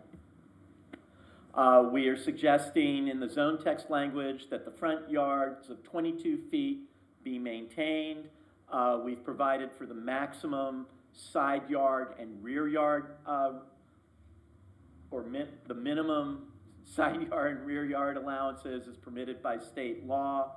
And we've also noted that in cases where there may be a prevailing front yard dimension which is less than 22 feet, that would be allowed if it was a prevailing condition, meaning that the that lower number than 25 feet resulted based upon an average of the front yard setbacks, exclusive of the lowest 25% and the highest 25%. We would continue to allow, as existing city zoning does allow, that lots that are greater than 25 feet allow for open-sided porches to be built in the first 6 feet of that front yard, and that's illustrated here. and there would be no setback requirements for an existing structure or new structure constructed in the same location and with the same dimensions of an existing structure. Again, that's something that is coming out of the state law. We feel that the porch allowance is important because that creates the repetition of the major and minor massing element that you see so often in El Segundo. And so the sum of these yards is basically described here, in this case showing a condition where there is not an alley, thus a single driveway going to what in essence would become a car court. As a way of basically acknowledging the major and minor massing elements that one sees throughout the city, we're requiring in the zone text language that second levels be limited to 90% of the area of the first level, and that garages be offset a minimum of 3 feet from the front building plane of a lot split project. Again, to basically reinforce the fact that we very rarely see pure boxes within the city. In the language that was presented, it notes that the height may not exceed 24 feet and 2 stories. We did a little bit of more work since this has been presented. This limitation of height was something that was based upon feedback from the Planning Commission. In going back and looking at it a little bit more carefully, we think that we're recommending that be changed to 26 feet from 24 feet, just to acknowledge the ability to be able to build fairly minimal floor-to-ceiling heights, 8 feet, and provide the other requirements that are from a constructability standpoint. We've also, based upon feedback from the Planning Commission, since the Planning Commission meeting, provided some language to maintain a minimum of 4 feet of separation between buildings. I think that this probably is better stated that you would need to not only maintain 4 feet of separation, but you'd need to be placing buildings on lots that are greater than 25 feet, a minimum of 4 feet from a property line or a new subdivision line. And this is simply to ensure that there's some separation between buildings if there are 2 buildings on lots that are greater than 25 feet in width. Based upon taking a look again at the way the streets work and in an effort to further mitigate mass in bulk, the ordinance language or the zoning text amendment language is suggesting a requirement for a minimum of 2 24-inch box trees be placed in front yards. And those are generally the recommendations for the lots that are greater than 25 feet in width.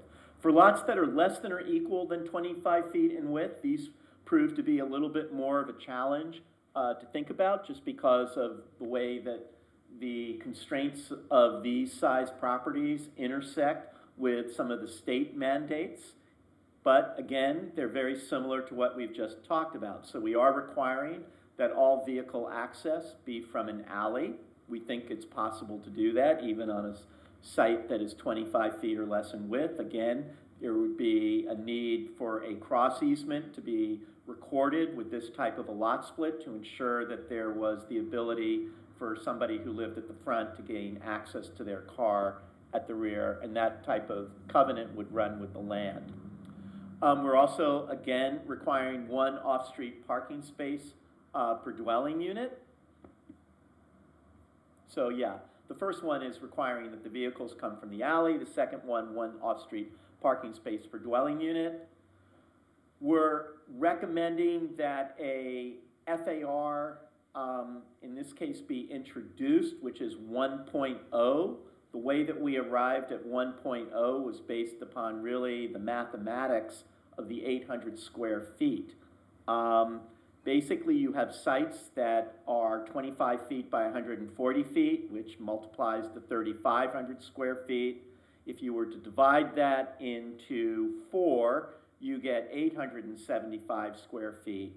We decided that it made sense from a constructability standpoint to place a minimal amount of flexibility because if we really had no room to move, and I think as architects, we felt that literally requiring an 800 square foot exact dimension was going to be very, very difficult to achieve.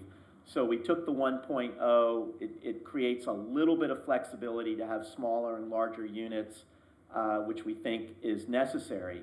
We're also not recommending that there be a requirement for a separation between the two buildings. There'd obviously have to be a firewall and things of that sort, but we're recommending not to do that because from a math standpoint, you literally most likely would not be able to meet the minimum state requirement. And so, for instance, you'll notice here we're showing the existing allowance of 3-foot side yards, which the city can continue to do, again, because in studying this, we were having difficulty meeting the state requirement unless we sort of subscribe to the existing 3-foot side yard setback, as well as basically allowed this amount of massing to occur.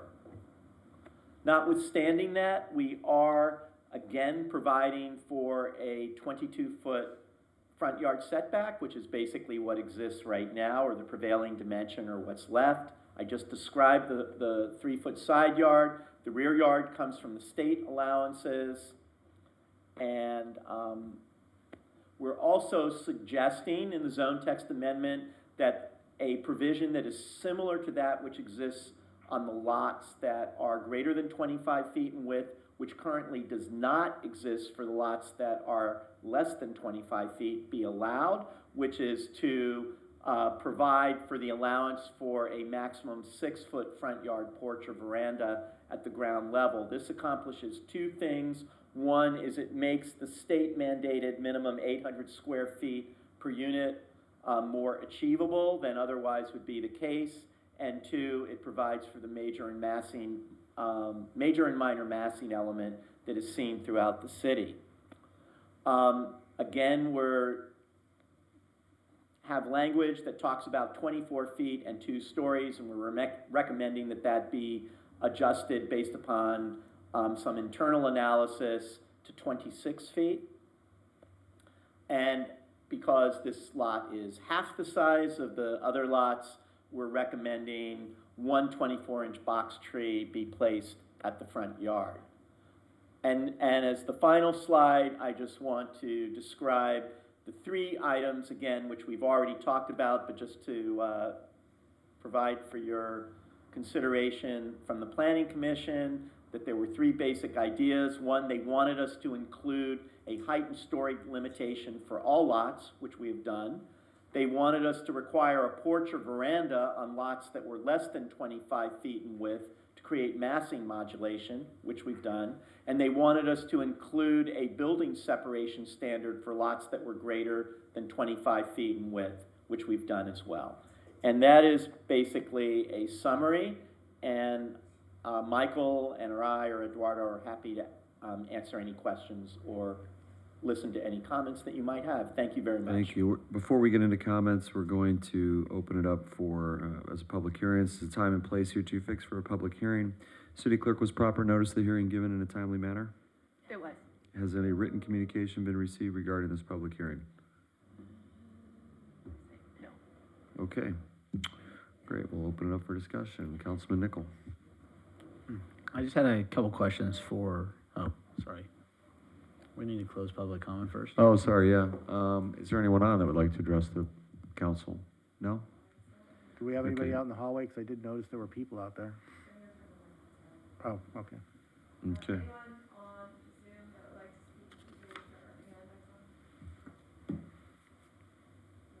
Okay, great. Do you have a motion to close public input? Nicole, so moved. Do you have a second? Pimentel, second. Great, thank you. Madam Clerk?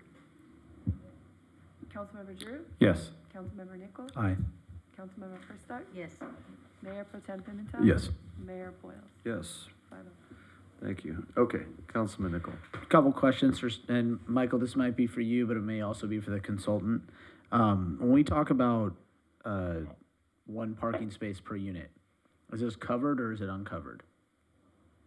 It could be either. The way that the graphic showed, it was covered, and that the reason why it was covered was because they needed to do that in order to fit the 800 square feet minimum per unit. Although if somebody wanted to do less than that, they can certainly do uncovered.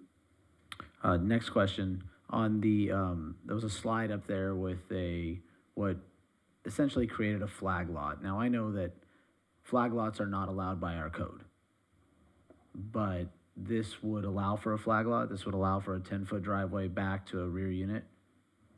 It would function like a flag lot, but the recorded, it's just an easement. So it would not be recorded as a flag lot. The division would be horizontally or parallel to the street, but that easement would function very similar to a flag lot.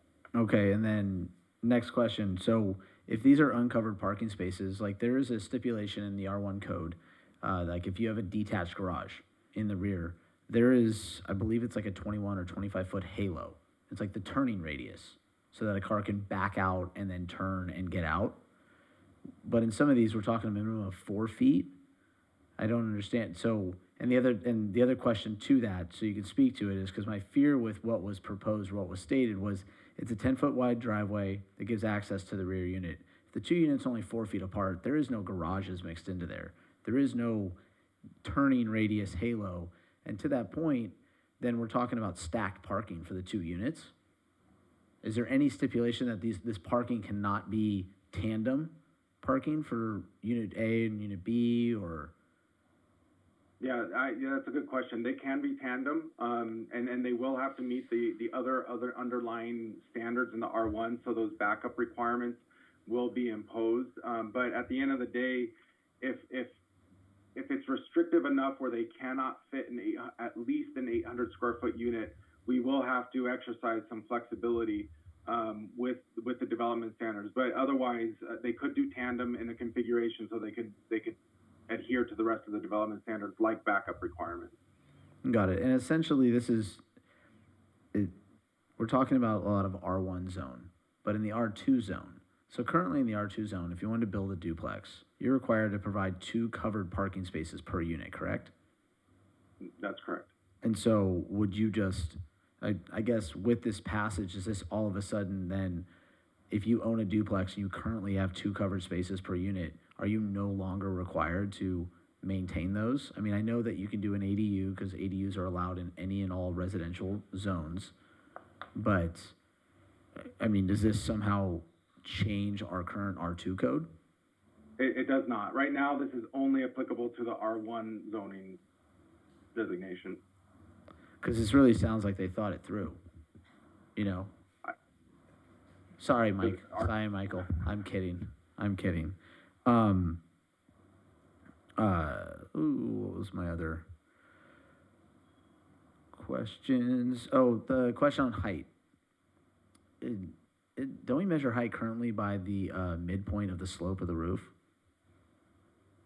I'm gonna have to tag team Eduardo help me explain how we measure height. I saw in all their diagrams, it was going to the top, and they kept asking for an additional, they're recommending us to allow something to be higher than it needs to be, but they're going to the top of the roof. Well, if our code states that that height is measured at the midpoint of the roof slope, then essentially we may be granting unknowingly a third story. Yeah, didn't we amend that 2 years ago to go to the midpoint and the midpoint of the slope, and the ground elevation is the deciding factor? Edward, on there? Eduardo, I see you there. You got that answer ready? Or are you searching it right now? He's muted.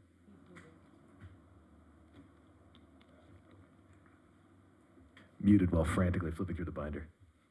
Eduardo, you're still muted.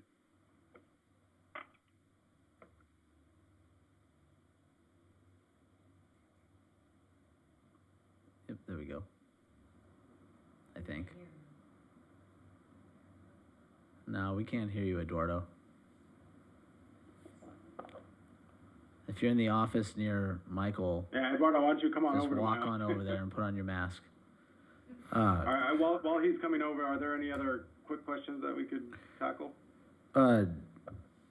yeah, I'll just state this now, because then once you guys get into it, we might digress from it, but I think the FAR change to 0.1, I think is a terrible idea. I get it, I understand their conceptual rationale, but I don't think we should ever, we do not want massing more than 0.7. I mean, 0.7 was a step up from where what we allowed prior to, and, you know, there's already complaints of massing with ADUs in people's backyards from their neighbors that are too tall and now looking into their yards. And so I think if we don't have to do that, I'd rather us not do that, not give any addition. I guess the parking does scare me terribly in this and with this. And then, okay, so I do have another question when you're looking at that height thing, Mike. So follow me. I want to do a lot split. I split it into 2 units, and I have 1 parking spot for each, and it's in a garage, right? I have 2 one-car garages in the rear of the alley. Once I've done that lot split, are we saying that we cannot do ADUs and junior ADUs? Because ADUs and junior ADUs right now, we have to approve the conversion of garages. So wouldn't we then be eliminating the only 2 parking spaces on the parcel? Yeah, that's correct. So if someone exercises the SB9 allowances via lot split and the development of 2 units, then they're prohibited from building an ADU. So you wouldn't lose that garage parking. Okay, so the second unit on each parcel is actually not an ADU. It's just, No, we have it's- 2, it's so a we second essentially unit turn with 1 two R1 lot into 2 R2 lots. That's correct. And then when they were showing the example of the 25-foot wide lot and showing the 2 buildings connected, do we have to approve that, or can we maintain that 4-foot minimum separation? We can certainly require the 4-foot separation, but the point that John was making was that if we require the 4-foot separation as well as some of the other standards, then we lose the ability to allow at least an 800 square foot unit. And so then we'd be in violation of state law. So the reason why we didn't include the 4-foot separation is because it's the only way we can allow, just that there's only so much real estate on the property to allow 4 800 square foot units. And so that we could look further at that to figure out how else we might be able to massage that down the road. But can we hit that 800 square foot minimum with less than the 1 FAR? If we go It's to, a good question for The John. math, if the you're way still there, that if John you've said he given did that any the, thought. the way he said he did the math was the 1 FAR allowed for 875 square feet per unit, and it gave architects more of an ability to not put 2 Lego blocks on the lot. But again, if we're trying to discourage the massing and we're trying to discourage the lot split to begin with, I would rather do the absolute minimum that's required by the city to comply and be in compliance with the state law, and not help. I don't want to help them make this work. And then, okay, so the porch code. So it's allowed to be 6 feet, but there's also a stipulation in the R1 zone that it's allowed to encroach into your setback within 16 feet of the property line, which is essentially 6 feet if your setback is 22 feet, right? But it's also not supposed to exceed more than 50% of the width of the home, not the lot, but the home. And so what's being presented here is that porch can be the entire width of the home.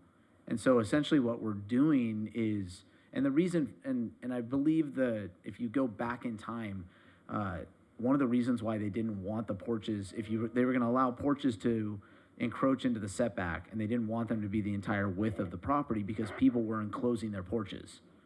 And so essentially what you're doing is you're bringing all of the homes closer to the streets, creating the appearance of more massing, right? So I would say that, do we have to allow it to be the full width of the house, or can we maintain that no greater than 50% the width of the home?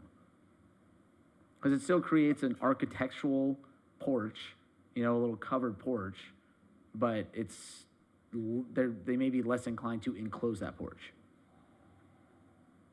Yeah, if you're asking me, Councilman or Nicole, I agree. I think that would be in keeping with the intended desire of having the articulation and the change in massing on the front facade. So we can add that 50% provision to this zone text amendment. Okay, and then one last question, and then I'll let you answer the height thing. In the R1 zone, Eduardo, you're pretty familiar with this. There's a limit. You're allowed so much covered patio space and so much garage space that does not count towards FAR, correct? Yes, that is correct. How is that calculated with the lot split FAR? Do we, Well, are they, wouldn't be included because go ahead, it would not be included. up to the same standard that's allowed on the R1 code currently? Can we not change that? Because that's like a gift in the R1 code. That is a gift in the R1 code that we give to people that want to have nice covered patios and nice covered porches at their homes. But what we don't want is, if we allow it in this, then that doesn't count towards the 0.6 FAR. And essentially we could find ourselves with lots being completely covered by homes with no green space, no anything else. And so I'm curious if we want to look at that and potentially pull out that stipulation when it pertains to SB 9, SB 10, you know, if someone wants to trigger this ordinance. And then another question I have is, are they required to comply with lid requirements? Yeah, so I'll answer both those questions, Councilmember Nicole. So Okay. The first is, I'm not, and maybe Mark or if Joaquin's on the line, maybe can assist. I'm pretty certain that covered porches, patios, garages, et cetera, are not included in the definition of a unit, which is required to be the 800 square feet. So that's why we can't count it towards FAR, because then it's not actually legally part of the 800 square foot allowable unit. But I would defer to, I'm hoping that the city attorney's office might help me clarify that. I concur with what Michael's saying, that the 800 square feet is the livable space, not the parking space. No, correct. But if we look at the R1 code, and Eduardo, you know this because you look at these plans all the time, like, you are allowed to have so much covered patio space or covered balcony space or porch space that only a portion of it actually counts towards your FAR. And so what I'm saying is, fine, you build 800 square feet of living space, and then you have, I think the R1 code allows for like 1,200 square feet of covered patio space. So you would like to see, since the city doesn't have to allow that for these lots, you'd like to see that. That I would like to see that benefit, if you will, taken away. Is it possible for us to not allow those garages to be enclosed? Because otherwise, I think those will all become living rooms. Yeah. I mean, every one of those cars are all going to be on the street, and every one of those garages and patios is going to be enclosed. Yeah, I don't think there's any restriction. It's an interesting question. Some of the cities haven't liked the fact that under these housing laws, you weren't able to mandate enclosed parking. So this is a question the other way around. I'm not aware of anything that would preclude the city from saying that they wouldn't be allowed to be enclosed. Michael? Yeah, I think, Mark, I think that's a good suggestion. I think what we can structure the language to read is that they would contribute to FAR without, notwithstanding we're allowing at least an 800 square foot unit as defined by, livable area. I think we can structure the language so that we de-incentivize the enclosure of these spaces to be de facto living space. Right. What we could do this evening is take all these comments and come back for a first read at your next council meeting, and it's only going to delay this process by about 2 weeks if we back it up. I say that, but Michael's staff will be doing most of the work, so I don't want to volunteer things that. So I think we can turn that around. It's very good and specific feedback that I think we can easily. I shouldn't say easily, but we should be able to work that into the zone text amendments. And Michael, I'm just working off of, when the R1 code was altered and I was on the subcommittee, there was staff at the time I believe Paul Samaras was the member of staff who was the liaison to that committee. He created a couple different diagrams showing like what lot coverage would look like in different scenarios. And one of the overwhelming concerns from that committee was, well, the last thing we want is if you're looking from the sky looking down, is that all you see is a roof. Right. All you see is a roof and a skinny little front yard that now has this huge porch covering it, and there is no grass. And so you talk about, you know, the greenhouse effect of like, well, if those rays are not reaching the earth, it's not being absorbed, it's bouncing off the roof. And so my fear with this is not necessarily the 25-foot wide lots. 25-foot wide lots are almost primarily found in the downtown zone, right? So it's already a dense area, it's tight living, you know, you're waving at your neighbor when they're washing their dishes next to you, you know, that's just life, you know, Carol. I'm concerned more with, you get out on like, you know, Councilmember Giroux's block, and it's, you know, it's bungalow, and there's just a bunch of regular houses, and now you have a house that is completely masked the entire, you know, 6,800 square foot lot, and with patios and porches, and they've they've converted their garages, and then they have a driveway with 2 cars parked in it, and yet there's 4 units there, and, you know, now they're all parking in front of Carl Jacobson's house. I mean, it's just what's gonna happen. And so, if there's anything we can do, I just think, Eduardo and your team, look through that R1 code, and any of those gifts that I'm referring to that we essentially are giving to, you know, people who own your atypical home and want to add architectural touches and things to it, I think we pull all of that out. Because if you split a lot, I don't think you should be given any of those gifts. I think you're given the bare minimum that the state requires us to give you, and that is it. That's just my 2 cents.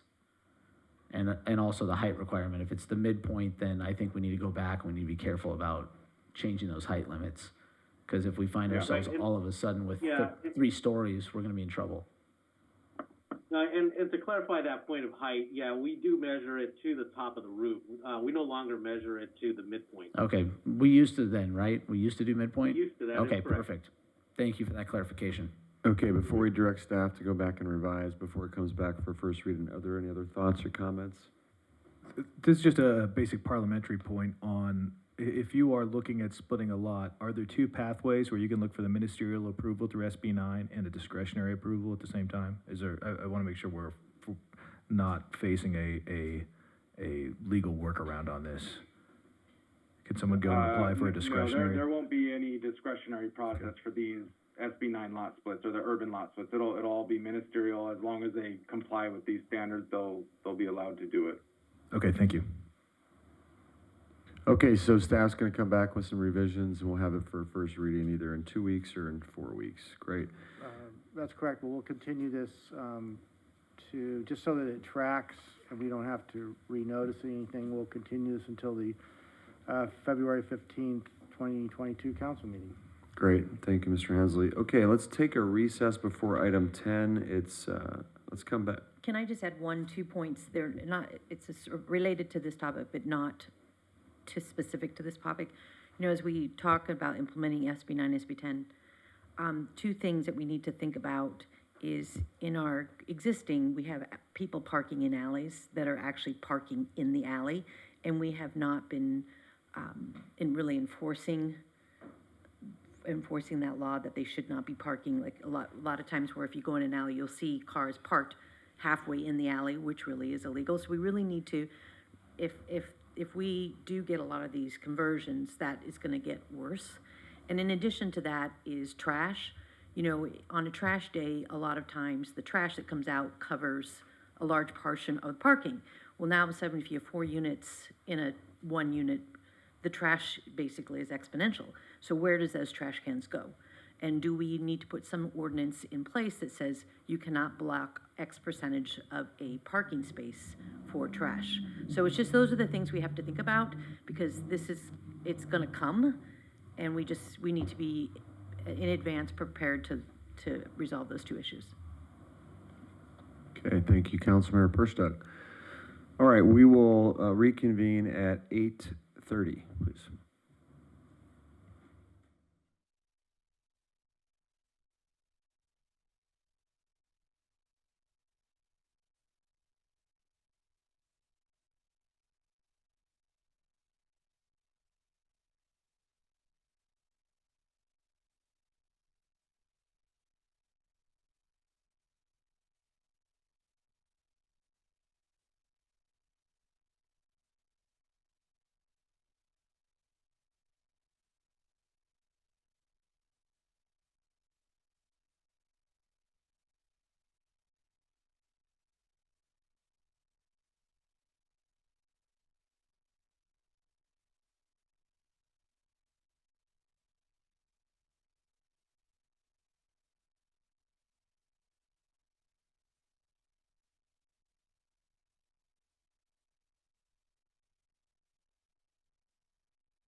We are on to item 10, adoption of the 2021-2029 housing elements 6 cycle.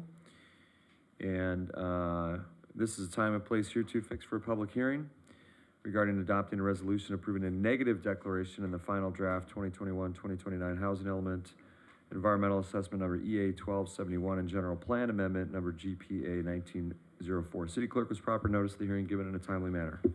Yes, it was. Thank you. Has any written communication come in? Yes. Okay. Thank you. Okay. Public hearing is now open. Mr. Mitnick, who will make the presentation? Michael Allen, Development Services Director. Great. Thank you, Scott. Mayor, members of the City Council, the item before you this moment is the consideration and approval of the 2021-28 housing element 6 cycle. Just before handing off to our team who are getting their presentation uploaded, I just wanted to also acknowledge, Veronica Tam and her team, Jamie, as well as, our principal planner, Paul Samaras, who among HCD's, several moving targets and the constrained timelines and competing priorities, really did a significant lift on getting us to the finish line here. And we appreciate the feedback from the community and the involvement in the study sessions with the Planning Commission and City Council, which has really helped inform where we are at this time. With the addition to implementing the housing element over the next 8 years, this is really, it feels like the end, but this is really the beginning of the conversation as it relates to housing. And so with that, I'll hand it over to Paul and Veronica, who can walk us through this presentation pretty quickly tonight.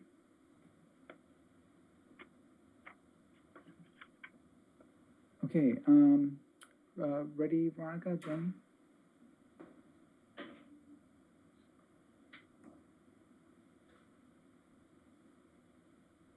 Okay, I'll go ahead and get started while we get that presentation up and going.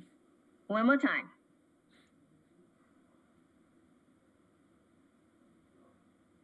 Yes, Paul, are you ready? Are you able to see yeah. the PowerPoint? Yeah, I see kind of a side-by-side view. You may be sharing the wrong screen there, Veronica. We can see it. Oh, you can see it okay? Okay, that's You're fine in, with me. you're not, I don't Okay. think you're in I'll go ahead presentation and mode get though. started then. So good evening, Mayor and council members. Hey, Paul. The item- Paul? Yes? Mr. Samaras, we're having a hard time hearing. If you could speak up a bit, and then also, I don't think you're in presentation mode yet. We can see the first okay. slide and the next slide. Is that working now? We can still see the current slide and the next slide. I think you're in presenter mode, not presentation mode, maybe? That's okay. We can live with it. Okay. Okay, great. So the item before you is the city's general plan housing element update. This process started more than a year ago now, but thankfully we're nearing the end. Hey, Paul. I would like- Paul, Yes? we're still having a hard time hearing you, sir. Okay.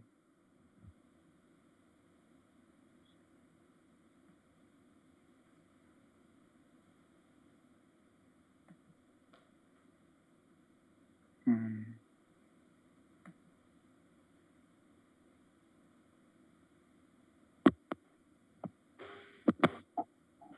you hear me better now, Mayor? Yeah, it's better. Thank you. Okay. I will just start with some basic information about the housing element as a refresher for everyone and for the benefit of the public watching us tonight. As you know, the housing element is one of the state mandated elements in the general plan. It must be updated every 8 years, and the deadline to adopt a new housing element for the next 8-year period is this month, in about 10 days from now. The housing element has 4 main components. The community profile, which provides an assessment of the city's current and future housing needs. A section on constraints to the development of housing. A section on housing resources that identifies sites that can accommodate future housing. And a housing plan that contains specific goals, policies, and programs to help the city meet its needs over the next 8 years. Next slide. A quick word about the process so far and the public outreach component. Since last year, we have held 5 public meetings, circulated a survey community-wide, which generated a lot of valuable feedback from residents and other stakeholders. We heard about the need for affordable housing for various population groups, such as seniors, young adults, teachers, and other public servants. We also received input on appropriate locations and density for housing. These meetings, as you can see on the screen, started with an introductory workshop in April last year. In June, you held a joint meeting with the Planning Commission. In August, in the beginning of September, we held some individual meetings with council members and Planning Commission members, which were very helpful. On September 30th, the Planning Commission held another public workshop and reviewed the draft housing element at the time and gave us some very valuable impact. And after we heard back from HCD and we updated our housing element again, the Planning Commission held a public hearing on the draft housing element last month in January. Next. So the draft housing element has been available to the public for review since early September. And as we have received feedback from the public, the Planning Commission or HCD, we have continually updated the housing element draft and made it publicly available. This slide here goes over the recent steps in the process since the first public draft of the housing element became available. And after the September 30th Planning Commission workshop, staff submitted the housing element to HCD for a 2-month review. On December 8th, 2021, we received comments from HCD requesting clarifications and additional information. Your packet includes a strike-through and underlined version of the housing element, which shows exactly where and how staff has addressed HCD's comments that we received in December. As I mentioned before, on January 13th, the Planning Commission reviewed the current draft of the housing element and at the conclusion of its hearing voted unanimously to recommend approval by the City Council. With that, I will hand things off to the city's housing element consultant, Veronica Tam, who will go over the key HCD comments and revisions we've made in this document. Veronica, go ahead. Great, thank you. So when we submitted the housing element to the state for review, it's an iterative process that we receive comments from the state and the state expects us to address the comments. And that process takes about, I think, 60 days. HCD has 60 days to look at the housing element. At the end of the 60 days, they send us a comment letter, and I'm just going to generally go through the nature of the comments and how we address the comments. As mentioned before, the housing element now has a very high requirement, a new requirement particularly related to affirmatively furthering fair housing. And so HCD wanted us to elaborate on the overall outreach process that the city has in terms of dealing with housing elements and really elaborate on a lot of the local data and contributing factors and also relevant information relates to fair housing issues in the community. So we substantially expanded some of the discussions in the appendix to talk about the affirmatively furthering fair housing. We also worked with staff to revise the city's commitments towards affirmatively furthering fair housing, and that commitment is reflected in the housing program section of the housing element. But the majority of the changes relating to affirmatively furthering fair housing is located in the appendix. Next slide. The next couple of comments, one is very fairly technical. Just wanted us to talk a little bit more about extremely low income households. We provided the additional data for that household and that income group. The focus of the HCD's comments is really on the site's inventory. HCD wanted to know a little bit more about how we decided on the affordability of the pending project, so we elaborated on that. Next slide. The state also wants the city to provide more information of how the realistic capacity on the sites were calculated and why these sites were selected and how they are suitable for future development, and why some of the small sites would be deemed appropriate to facilitate housing.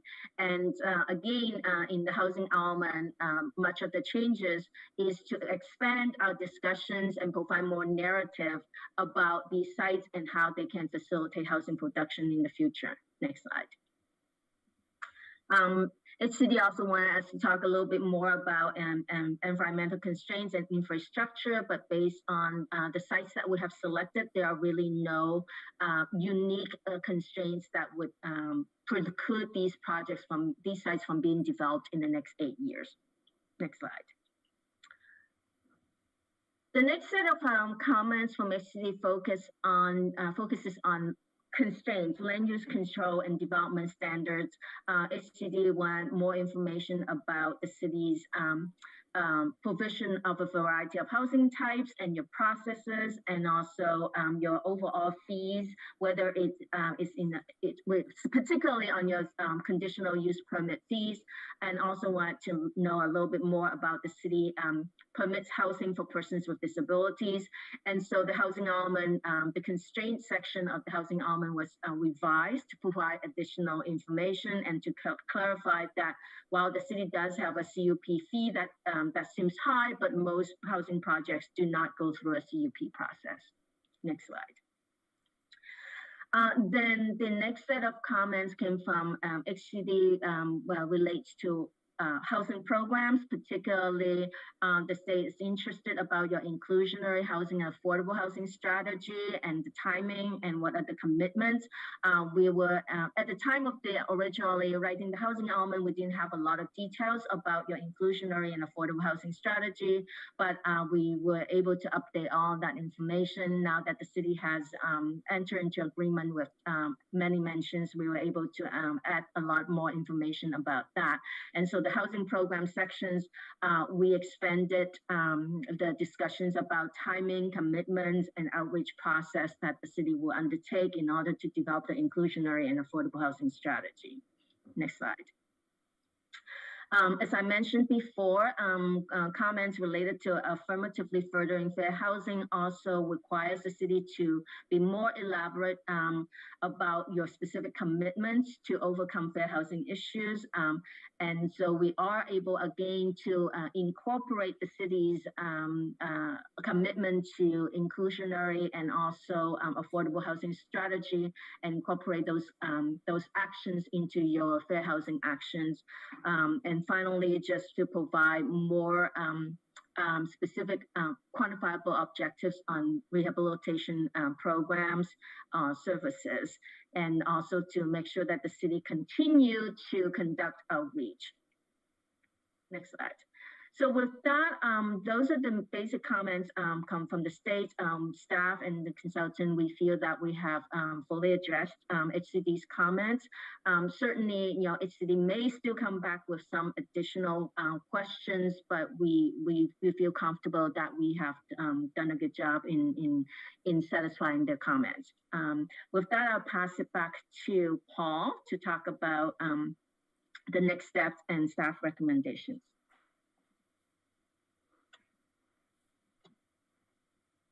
I think Veronica covered it essentially. So after tonight's meeting, if you decide to proceed forward and adopt the housing element, we staff will incorporate any direction or further comments you have into the housing element, and by our deadline on February 11th, we will submit the adopted housing elements to HCD. And we hope that we can eliminate or at least minimize the potential comments or questions from HCD, but that remains to be seen. And with that, we recommend that you conduct a public hearing and at the end approve a resolution approving the initial study and negative declaration for the project, as well as the general plan amendments for the housing. And that concludes our presentation. All right, thank you very much. Thank you both. Okay, the public hearing is now open for public input. Madam Clerk, is there anyone in attendance via Zoom wishing to speak or hear? Thank you.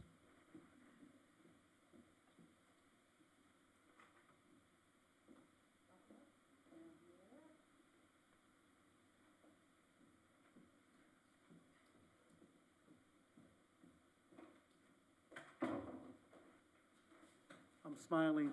You can't see it through my face, but I'm smiling. Good evening, Mayor. Good evening, Council. Can I grab it? Can I adjust?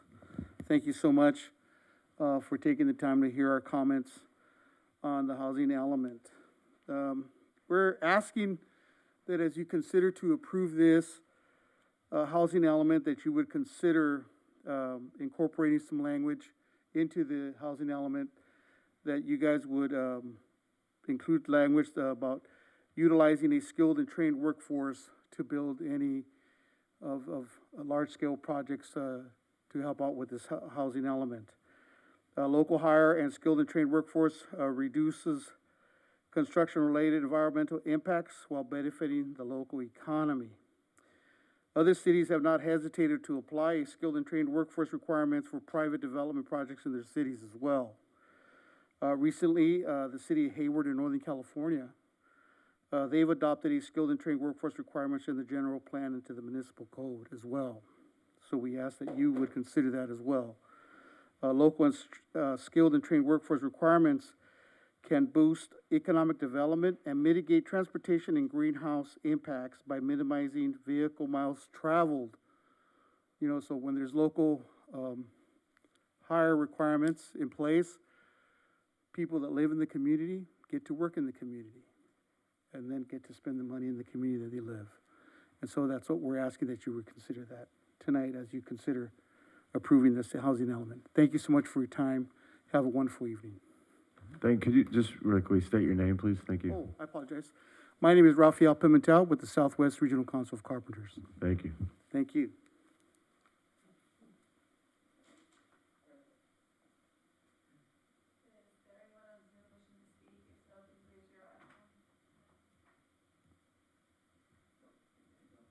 Okay, thank you.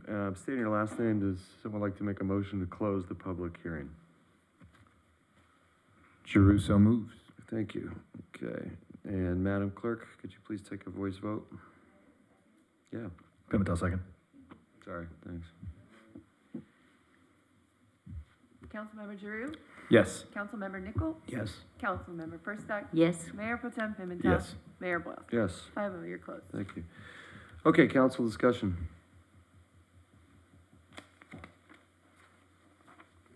Doesn't have to be any. Yeah. No, I mean, I think my only, there was like 2 questions or 2 comments. I do not believe in the last time that we had the housing element and we had to approve it, did the numbers from the previous cycle carry over? Is that something new, Michael? Yeah, that is something new in this calculation. They are requiring cities to absorb the previous cycle's deficiency in housing production.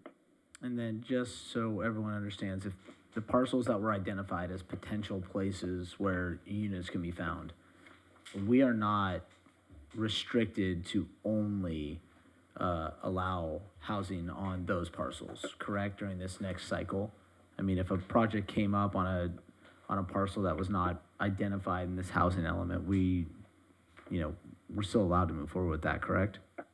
That's correct. The housing element in that site is only to demonstrate RENA capacity. It doesn't preclude any other properties from being developed with housing. Got it. Thank you. That's all I got. So as we discussed this morning, the area that we had brought forth was why weren't we targeting the Imperial Corridor? And the comment at that time was that it didn't, wasn't approved, or wasn't allowed because of quality of air closest to the airport, or like, you know, air quality.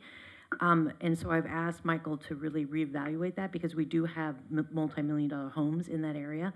And I think it's something we should, you know, fight for, in that we could be able to include that area in the development. So Michael, if you want to speak to that.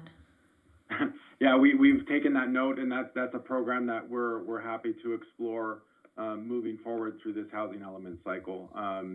And it wasn't, I believe, Councilmember Pertzek, it wasn't exclusive of Imperial, but it included Imperial as well as potentially the area between Washington and PCH. Am I correct? Correct. Yeah. So we're happy to include that. I'm sorry, just so I'm clear. So HCD does not want us putting density along Imperial near the airport. It's okay for the people that live there now, but it's not okay for us to. It's because of the noise contour, there's environmental considerations of its suitability, and I think that they said their commentary was it demonstrated a lack of familiarity with our geography and our housing distribution, so I think it's a case we can make for them. They just don't, none of them are from here, so they don't realize what they're foreclosing gajillion-dollar properties from people. It just seems kind of silly, you know, they want us to create more units, but then they're gonna tell us where we can and cannot create them, where units already currently exist. So people are living there happy, but we can't put units there. It seems counterproductive. But I think Mr. Minnick had a comment on this. Well, and that's why I asked if we could fight that and start, or not fight it, but have a dialogue with them and prove that we should be able to use that area for this type of arena numbers. Yeah, Mr. Mayor, members of the council, staff is more than willing to do that. It's also a timing issue because there's additional layers of review, whether it's the Law Board and LA City, whomever else. So we're happy to do that and fight for it. So the next cycle, we're well positioned to try to get credit for that. Yeah, we're kind of under the gun from a timeline standpoint on this one. But the point's well taken and understood. Okay, any other comments, questions, dialogue? All right, let's see. Do we have, let's see here. Yeah, we're at the point where you could read the resolution by title only, Mark, if you would mind, please. Yes, Mayor and Council, a resolution of the City Council approving environmental assessment number EA 1271 and adopt general plan amendment number 19-04, parenthetical 2021-2029 housing element, amending the housing element of the El Segundo general plan is ready for adoption. Okay, who would like to approve the resolution? Pertzek, so moved. Thank you. Do you have a second? Nicole, second. All right, Madam Clerk, please. Councilmember Drew? Yes. Councilmember Nicole? Yes. Councilmember Perstock? Yes. Mayor Pro Tem Pimentel? Yes. Mayor Boyle? Yes. 5-0. Thank you. Yes. Mr. Mayor, I made for our consultants are still on the line. We did have the consultants from many mansions on the line watching this, and they've been helpful behind the scenes working on this. We are still committed to the affordable housing piece and having them as our affordable housing services provider, consultant, advisor, and we will continue to work and explore options. We have a project coming to Pacific Coast Commons and maybe others where there will be an affordability component. So we are committed to delivering as many affordable units as possible during this cycle. Thank you. All right, we are on to item 12, alternate use concept for the Urho Saari Swim Stadium. Mr. Mitnick, who's going to present on this? Okay, sorry, I didn't have that mic on. Barbara Voss, Deputy City Manager, will tee this item up for you. Good evening, Mayor, members of council. If you recall at the last City Council meeting, the January 18th meeting, Mr. Eric Behor, who's here today. Am I saying your name correctly? It's Behor. So Behor. Okay, good.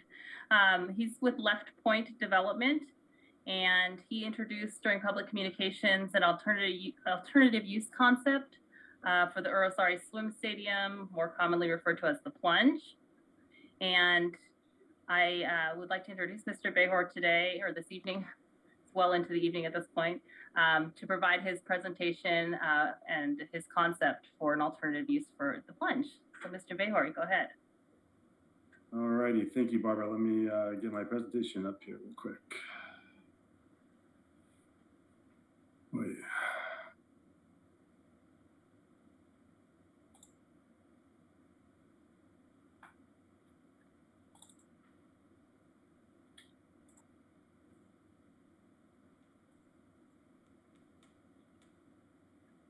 righty, can you guys see the screen? Can you hear me Yes, okay? yeah, we can. Okay, great. Well, good evening, Mr. Mayor, members of the City Council and the city staff. Thank you for allowing me to present this really great opportunity for the residents in the city of El Segundo. As Ms. Voss stated, I am here to present an alternate use project for the Plunge City Pool, which is currently in the cycle to get renovated, but I have an alternate idea to utilize it.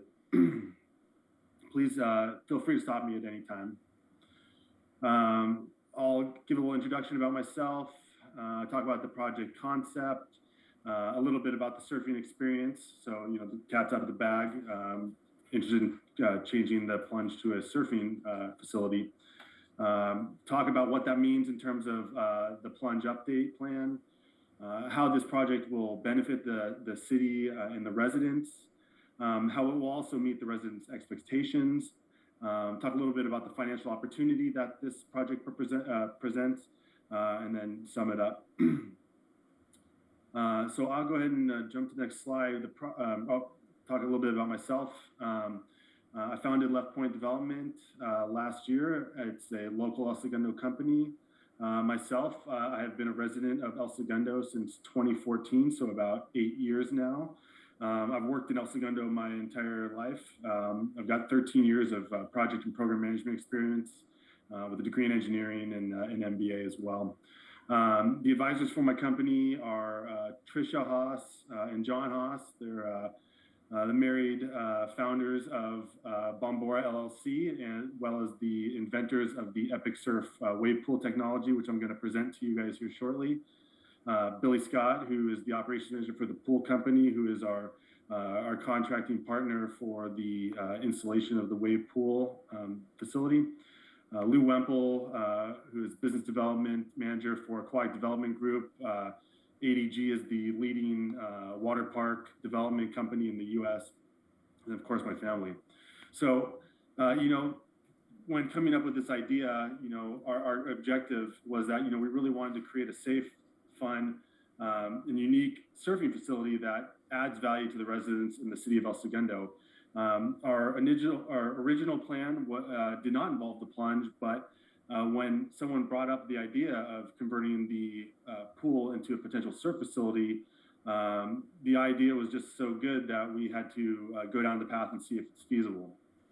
So with that, I'd like to present to you the concept for converting the Plunge swimming facility into actually a standing wave pool surfing facility. As you can see here, I do have a short little video that I'd like to present as well that kind of gives an overview of the experience of surfing the waves. So if I may, let me just pull that up here real quick, and I can present that. And it's just 1 minute long, so very quick. And it'll give a better idea for those who are having a hard time visualizing what I'm talking about here.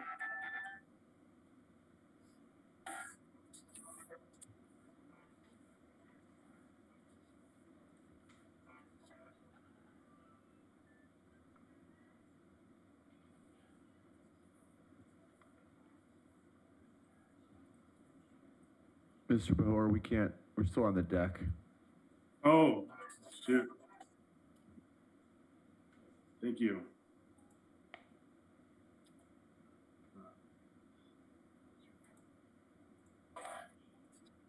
I apologize. You know what, I'll just go ahead and bypass the video for now, but I can talk to it. So apologize for my technical ineptitude there. The concept, as I mentioned, is to put a wave pool that will fit in over the existing senior pool in the Plunge facility. We would be looking to partner with the city in the renovation of the Plunge facility in alignment with the approved Mithun renovation package, and then placing the surf pool in the senior pool as seen here. We'll go ahead and move on to the next slide.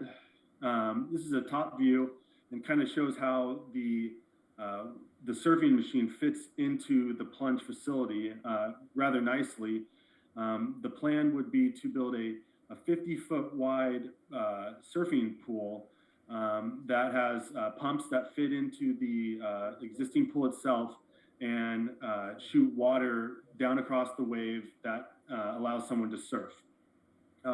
We would be putting a movable bulkhead wall into the pool that can separate the wave to double capacity and allow us to vary the wave power and height on each side to allow for varying levels of expertise or uses. You could have someone doing beginner lessons on one side and then have an expert surfer on one side. In terms of the equipment for the machine, most of it is packaged underneath the surfing surface. We would have our filtration equipment located in the storage room in the northwest corner of the building.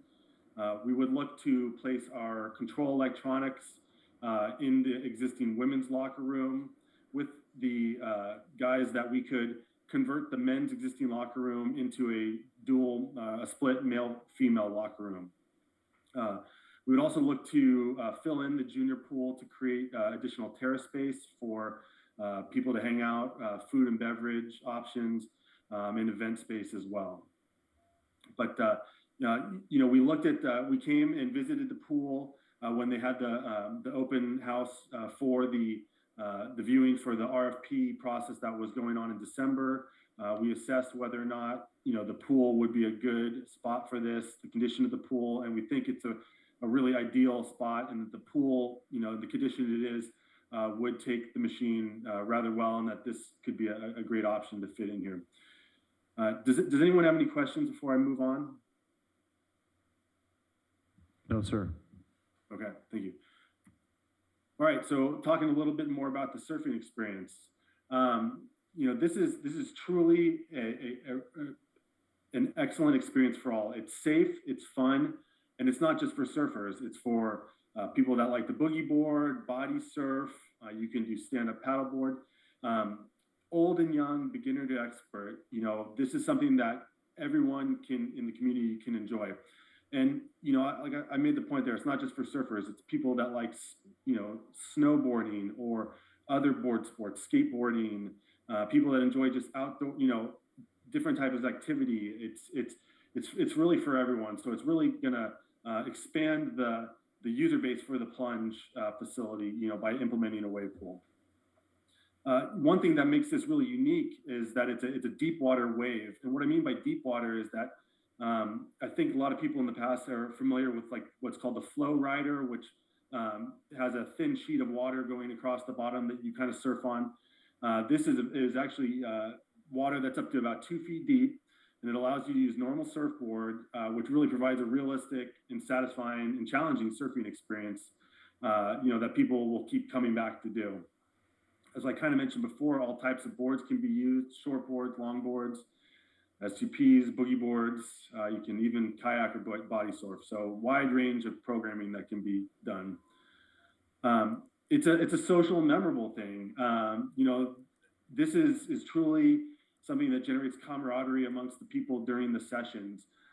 You'll see someone do a really great maneuver, and everyone that's waiting on the side for their turn, will clap and hoot and holler for the people that are going, and they will cheer you on as you make progress and you get better. And you can spray your friends with water as you carve near the side, so it's really fun. And I think some of you guys might be asking, well, all right, we've got an ocean, very close to El Segundo, why would people want to, do this over ocean surfing? And, the point of it is not to replace ocean surfing, but to complement it. We'll have perfect conditions all the time, and, you don't have a lot of the things that might turn people off of ocean surfing, animals in the water, the conditions of the water, wind, and, ocean surfing is dependent on a lot of conditions being right at the right time to make the waves good. So, this is a great complement. It can be used for training. I envision the high school team using it. There's a lot of use cases for this. So it's a truly great experience, and something that will provide a lot of value to the users. All right. So, you know, talking about how this fits in with the current renovation plans with the city, and, you know, what my company would look to, you know, how we would look to partner with the city. The facility would still need to be renovated with the, you know, MIFIN facility related recommendations. That would be bringing it up to environmental and ADA compliance, you know, in terms of the mechanical, electrical, plumbing, HVAC, and any abatement that's necessary. You know, and then we would maintain the plunge front facade because we know that's very important to the city, whilst renovating and modernizing all amenities. Would look for, you know, in the partnership that the city would be, you know, have the responsibility for bringing the facility up to, you know, meet all those code and requirements. Would then fill in the junior pool, as I mentioned, and remove the old mechanical and electrical equipment and plumbing equipment behind there right now with the filtration stuff. We would fill that in, create a terrace space, and create a multi-use food and beverage, you know, event, retail, training space. We'd look for that to be a sort of a joint partnership between the city and Left Point Development, with the city removing the old equipment and filling in the pool, and Left Point Development funding the creation of the terrace and the multi-use space. We would then install the 50-foot wide Epic Surf standing wave, as I showed you in the pictures. In the senior pool, it fits in there really nicely. Left Point Development, my company, would be responsible for funding that and doing the prep for the existing pool and installing that as well. We would have put the filtration equipment in the storage room, and then the control electronics in the, you know, we foresee that being in the women's locker room. And then, you know, once this facility is up and running, we would look to partner with the city to create a variety of programming, you know, that maximizes the utilization of the plunge and creates the most benefit and value for the city. You know, having the dual wave with the bulkhead in the middle allows the most maximum flexibility in programming. And, you know, with the increased floor space by filling in the pool, we've increased capacity for events. You know, so that would also be a partnership with the city. So, you know, again, would look to, in a proposal, formally establish the partnership with the city, you know, if the city is directing the staff to, you know, allow us to submit a proposal. All right.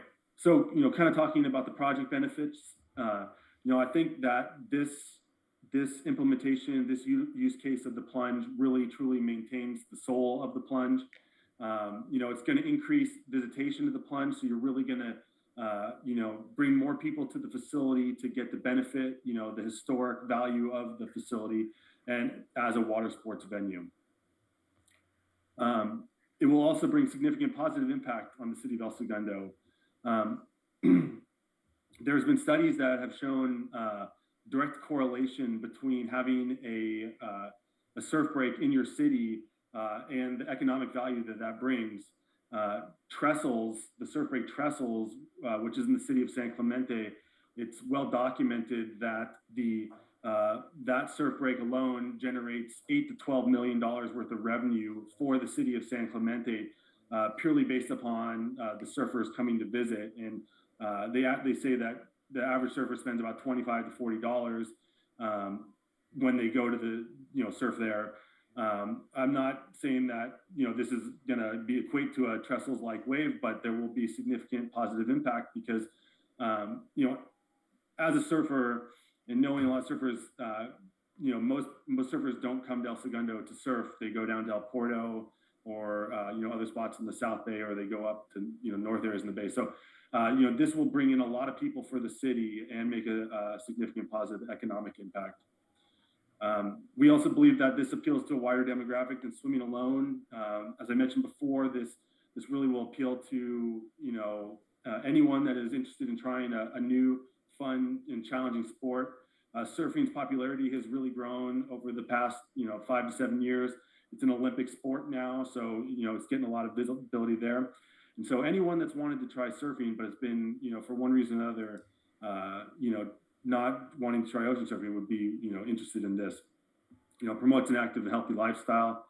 And, you know, we believe that there's an increased variety of programming that we can accommodate versus swimming alone. So really significant benefits for this type of implementation into Plunge. So when we were starting to assess the, the feasibility of implementing this at the Plunge, the question was asked, well, how will this meet the residents' expectation for the Plunge? That's a great question, and we know that the residents have, very high expectations for the Plunge. We tried to capture, what we think is the top 5, and how, the implementation of the wave pool will meet those expectations. One, I think there's a lot of concern that the Plunge legacy is preserved. It's a historic, building in El Segundo that was built in the 1940s. So, that's very valid. And, we think by implementing the surf pool, you're going to generate greater awareness, for the Plunge. You're going to have more people visiting, and you're not going to change the Art Deco style, which is, beloved by the city and the residents. So, we will maintain the legacy of the Plunge. Two, the Plunge is a facility that everyone can utilize. And, I think this implementation is just that. The waves can be adjusted for users of all ages, all physical capabilities, and then modernizing the facility in parallel, to make it ADA compliant, will, thus supplement, the fact that it still remains a facility all can use. The Plunge providing value to the city. I kind of talked about the economic value. There's only one of these standing wave type installations in the U.S. right now. This would be the first one in California. It would definitely be a unique feature to the city of El Segundo. We'll pull people into the city. One other value that it provides is that it's going to reduce the city costs to renovate and operate. And with that money, the city can, fund deferred improvement projects, to put the money towards parks that need renovation, or other, public facility renovation projects. The Plunge remaining a community facility. I think, our goal operating this is that, we want to make this as inviting, and, we want this to be a facility for the people. We plan on offering reduced pricing for residents with rec passes. We'll make daily time slots, to make sure that the residents have the availability to go, because we do expect a strong demand for this. And then the facility will be open to the general public to hang out still. So people can come in and watch, people surf, which is, a really fun thing to do.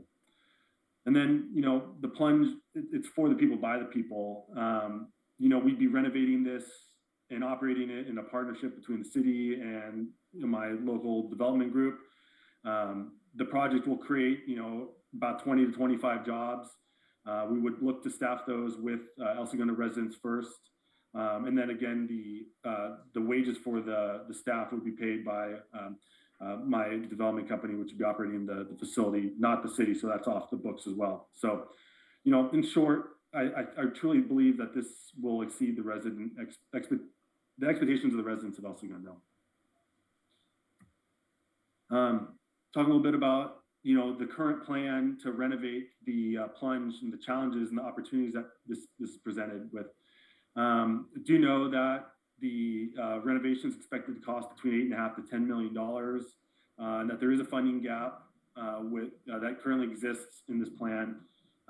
With $1.1 million of cost that's attributable to the renovation of the senior and junior pools, that cost would go away from the city, as my company would look to fund putting the wave pool machine in, so a city would not have to renovate the pool.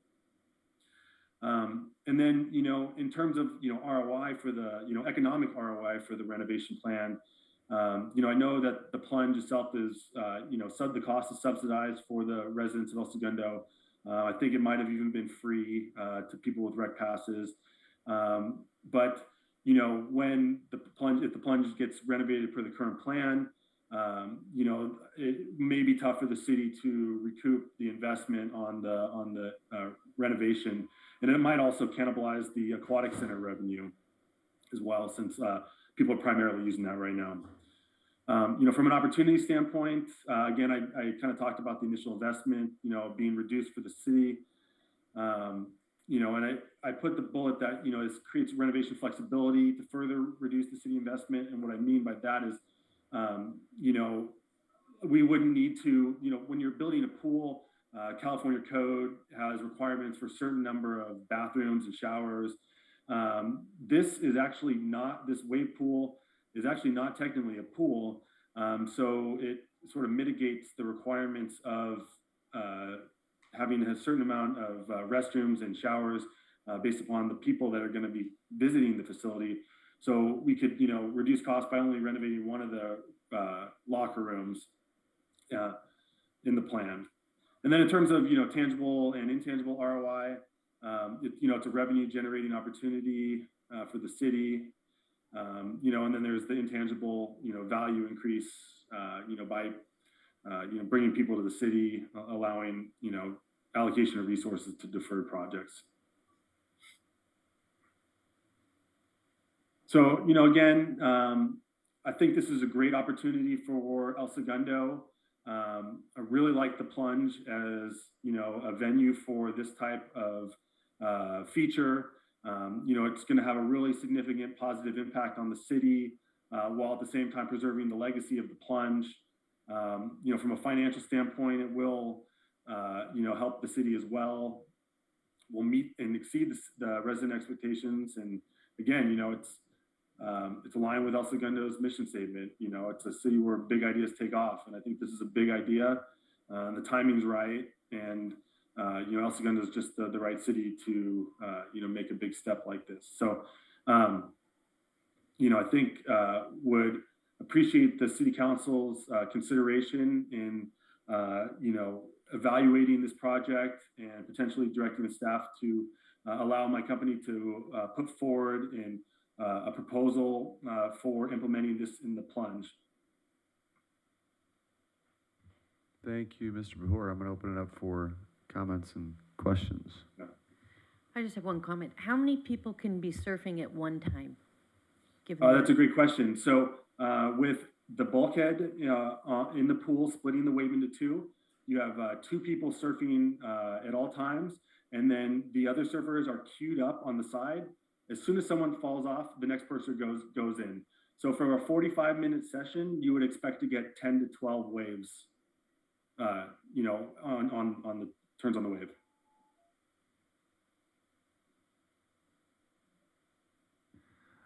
Hey, Eric. Yeah, I was actually the one who wanted to see the presentation and put this on here. And I do really appreciate the idea very much. One thing that I'm missing from this, though, and maybe that I was expecting, is a little bit more of the financial analysis of what this is going to take, because I see a lot of conjecture about the city's portion of it and your portion of it, and I think I just need a better idea of really what we're looking at. We're really down the road on the other on the renovation of the Plunge ideas.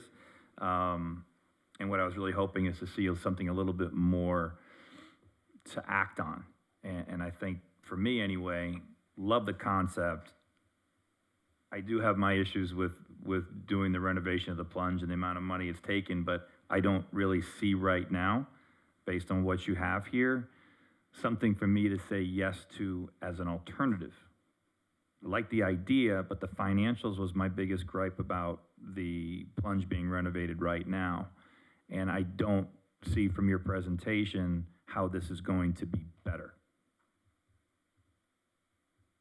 Yeah, that's a fair question, Lance. And, I can definitely get that to you in the council very quickly. My goal of this was to, really just demonstrate the value and what this concept sort of looks like, but from a high level standpoint, you can take and I can send this out. I can send this to Barbara and she can flow it out.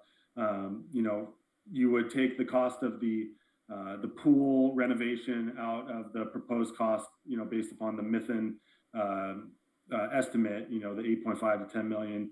And then we'd have, I have some estimates for the flexible renovation option where you cut the cost to renovate the locker rooms in half, because now you're only doing one of them.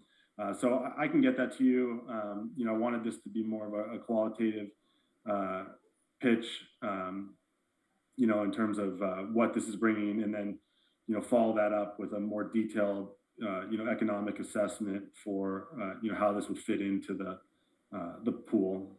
I understand, but I think one of the other things that, again, when I talked about the renovation of the Plunge was also ongoing maintenance. So what's the expectation on ongoing maintenance on something like this? Is this Left Point, or is this a city, or is this a combination? All of those things really have to be taken into consideration. And I don't know how far you are down the road on being able to provide that, but I know we're getting a little bit closer down the road on what we're already tasked with doing. So I just, that piece for me anyway is what's missing right now. And I think for my colleagues, in order for them to even want to consider something like that, I'm pretty sure the financial piece of it that's a big piece of it. I think a couple things. Mr. Mayor, thank you so much for your presentation. I think I came into this agenda item tonight thinking more like conceptually. Do we see this as a, the type of thing that we would like to see happen in El Segundo? I mean, Mark, I hope you're not having PTSD of like a Topgolf moment where, Bill Fisher brought Topgolf and it's like, yes, let's do this. And all you're thinking the whole time is, well, if you're going to do this, you need to put out an RFP. And if you're going to do this, it needs to be open up to the public, and we need to get bids in, and we need to go through the process. And so I don't think even if we wanted to do this, that we could technically do this. We would need to go back out to bid, open it up, and then and let the public know that, hey, we are considering an alternate use, and who wants in on this. But Mark, correct me if I'm wrong. There'll be a number of hurdles about using this property for another purpose, and I'm not quite certain from what was being proposed that this was going to be a city use really, or a private public use. It's, there's not enough detail to know what he's proposing, but yeah, there'd be a number of hurdles, including, there were a lot of issues last time about not having any sort of competitive process or RFP, and converting a public pool to I don't know whether it's to a private Just any pool public space. or any public space to some other kind of space involves a number of issues, yes. So I need to know, just like you want to know more about financial details from a legal perspective, I need to know a lot more about what this kind of would look like from a partnership level. For sure. And so I guess I was looking at it thinking to myself, like, okay, Eric, no offense, but the Plunge is going to be a pool one day, in my humble opinion. It will be a pool the day I die, I hope. But conceptually, I love the idea. And I think that would this be something that I think could potentially add value to our community? Yes, I do. Do I think that it's cleaner in the private property realm? Sure. You have a parcel, you tuck this in deep in phase 2 on the Raytheon property where no one can see it, where a, public storage facility may have been, that could work.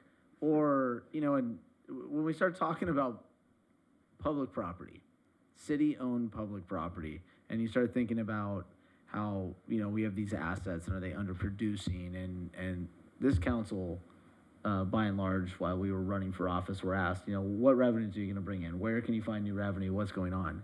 And, when you spoke last meeting at the podium, all I kept thinking was, gosh, we have that reservoir at Hilltop Park that I don't think has had water in it since you started working here, Mark, right? At one point, I think, Drew, you might have been living on Grand at the time. They were proposing the aquatic center there, and that died.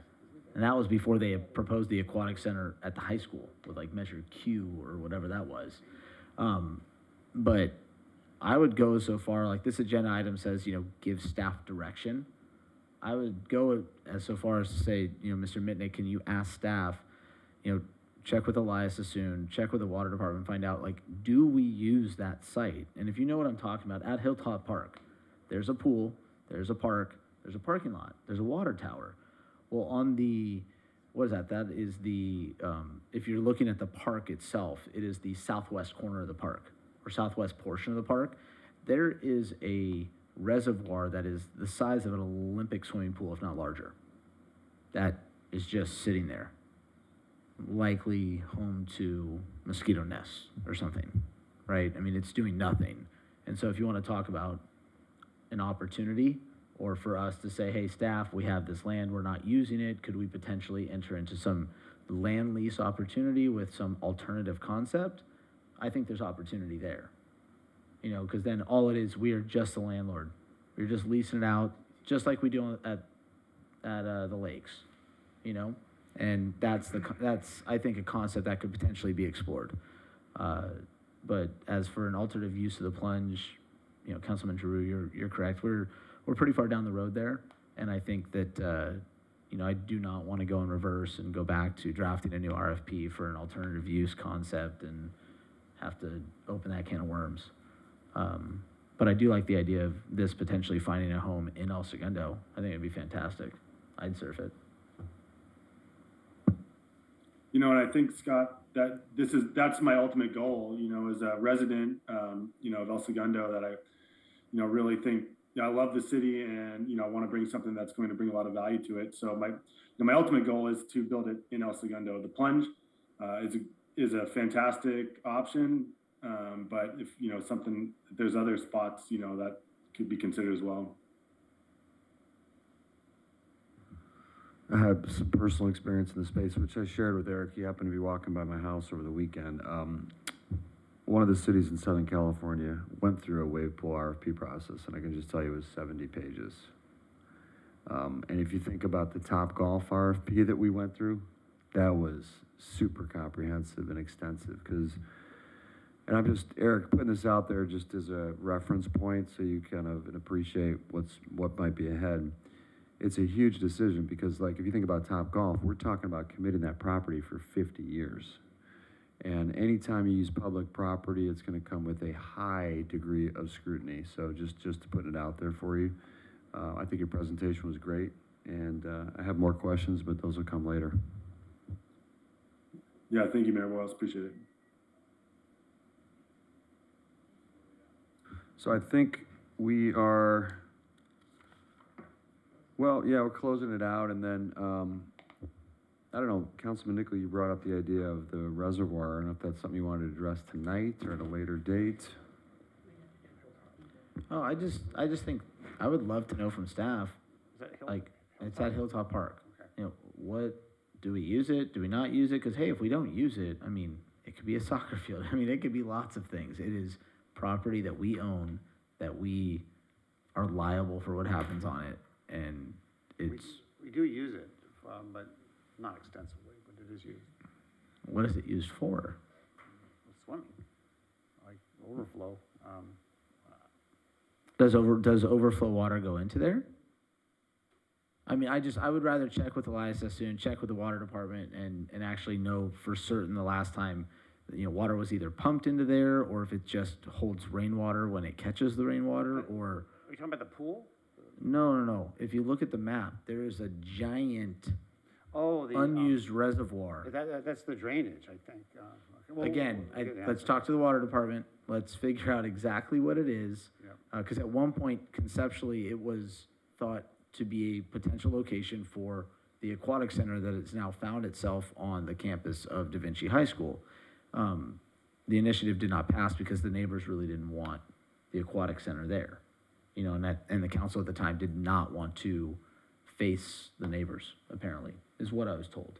I'm paraphrasing. I could be completely wrong, but that was the story I was told. But I would just like to know what we use that space for, and if we use it for nothing, then is there an opportunity there? Mr. Mayor, members of council, we'll follow up and provide an answer to the council on that. Thank you. And there's also that space on the corner of Center and Grand. Center and Grand. Across the street from the animal hospital, the big old pit. It's fenced off. That's not ours. That is not our, that is county. We don't, that does not belong to us. Is that the drain? That's drainage. That's the big drain, yeah. Yeah, flood control. Thank you, Mr. Behor. Appreciate your presentation. And I believe his contact information is on that deck that was made public as part of the agenda, correct? That's correct. Okay, well, I would also say if anybody from staff is contacted, if they could just put them in touch. We'll do, Barbara Voss will make sure to follow up. Perfect. Thank you. We'll follow up with the presenter. All right, we're on to item 14, which is under reports of city clerk. Resolution updating city's conflict of interest code. Recommendation is to adopt a resolution updating said conflict of interest code. Madam Clerk. We're required to do this biannually. Okay, requirement biannually. Yeah. Anything else nothing really to add? No, Gigi, you got anything to say in there? We read the report, but, Yeah, it's, we bring it to you every other year. okay. I think we're late this year, but. Any questions or comments from So council? we have to update because we have new employees leave, so we update it every 2 years. Changing titles, those kind of things. Okay. The So- resolution adopting the 2022 Conflict of Interest Code for the City of El Segundo in accordance with the Political Reform Act is ready for adoption. Do we have a motion to approve? Nichols. Oh, go ahead, buddy. Nichols so moved. Giroux, second. Thank you, Madam Clerk. Councilmember Giroux, Yes. Councilmember Nicole, Aye. Councilmember Perstuck, Yes. and he's not here, Mayor Boyles. Yes. You know, passes 4-0. Okay, thank you. On to item 15. Ordinance requiring e-filing of statement of economic interest and campaign finance reforms. And same thing, Madam Clerk, this is, This is, where's, Miss Gigi, she can come on and Okay. give you a better, she had this in her city of. Gigi, the San floor is Bernardino. yours. Thank you very much. I am proposing this because it vastly improves transparency to the public as far as making both 700 forms and Form 460s immediately searchable online by the candidate, by the donor, by the election. And as a former candidate myself, I found that the system was very easy to use. It kept records better than I did myself, and automatically tracks the contributions and the spending that you would be tracking normally as a candidate. And I did ask Tom Diebert from NetFile to join us tonight, just in case you had any questions. Great, so this will enable us to go from a manual process we've been doing to online filing, making it easier for us. And for the public, this is every year we're required to complete a form that lists our assets, real property that we might have relationships with, and various other things. So there's transparency from a financial interest standpoint. And then we would also use the same system for the campaign disclosure statements, and for those of us that still have campaign accounts open, the annual filings. Okay. Any questions for Gigi or for the vendor? Good. Okay, let's see here. If you read the ordinance, that'd be great, Mr. Mayor Hensley. and council, an ordinance adding new chapter 12 to Title 1 of the El Segundo City Code to mandate electronic and paperless filing of Political Practice Commission campaign disclosure statements and statements of economic interest is ready for introduction. Who would like to introduce? Nichols so moved. All right. First, second. Well, it's just an introduction, so then it'll come back to the February 15th for potential adoption. Great. All right, thank you very much. And let's see, city treasurer, I don't see Mr. Robinson on this evening. Reports from council members. Councilmember Giroux. Nothing for me this evening, thank you. Thank you. Councilmember Nicole. Thank you, Mr. Mayor. Just want to point out that there's a bunch of little boys and little girls out there representing the city of El Segundo and AYSO All-Stars, wearing their blue and gold and trying to make El Segundo proud. So if you see them out on campus, please go support them. Besides that, I hope everyone has a wonderful Valentine's Day between now and the next time we meet. Do you know how they did against Manhattan Beach? I asked Lance Bustrom the other day if his team, do you know if they won? I don't know if his team won. We lost 2-1 in a poorly officiated game. True sport there. Okay, just kidding. Councilmember Perstuck. Yeah, I just want to thank once again all the committees, the people on the committees and commissions. These are members of our community that donate their time for free. And you saw an example of that with the DEI committee and the hard work that they put in. And there's also the environmental committee. So there, a lot of people give their time for the city, and they make us the best community in LA. Awesome. Thank you, Carol. We had our South Bay Council Government Board of Directors meeting. I'm not going to cover all the highlights. One quick thing, we have our annual General Assembly. This will be the 21st. It's March 24th. It's going to be in Carson at the Carson Community Center, and we've already got a great turnout, and we're already hitting our sponsor goals, so that's great. And Home Share South Bay is a really interesting program. I don't know if you guys have been following that one, but it's an opportunity for people to share their homes with seniors. So it's a really interesting program. There is a PSA out on El Segundo TV about it now, and if people need information, they can go to info.silvernest.com South Bay. And there's a financial incentive for doing that, providing seniors with homes. And then lastly, I met with Congressman Ted Lieu yesterday as a general catch-up to bring him up to speed on what's going on in our city and also reflecting your concerns, which I asked you about. It was a good conversation. He was receptive. Mr. Mitnick, he was definitely receptive to revisiting, no promises, but some of the federal grant money that we had asked for in the past related to Park Place, Aviation Beltway, and the local travel network. We also talked a lot about veteran housing and housing allowances because that's been a major problem for our city in terms of maintaining the SMC, LA Air Force Base. And that's all I have this evening. City Attorney. Nothing this evening, thank you. Great. City Manager. Mr. Mayor, members of the council, no additional follow-up other than what was commented on earlier. Your next meeting will be in 2 weeks on February 15th. We have a variety of items, including the SB 9 item, which was continued from tonight onto there, and then the Coupa fees, AB 1646 Alert South Bay item, that's continued as well. Okay, so 4 other items worth noting. We will have Top Golf, we were talking about that earlier. There are some amendments to their lease agreements with respect to configurations of the golf course and stuff. They'll come here and explain that.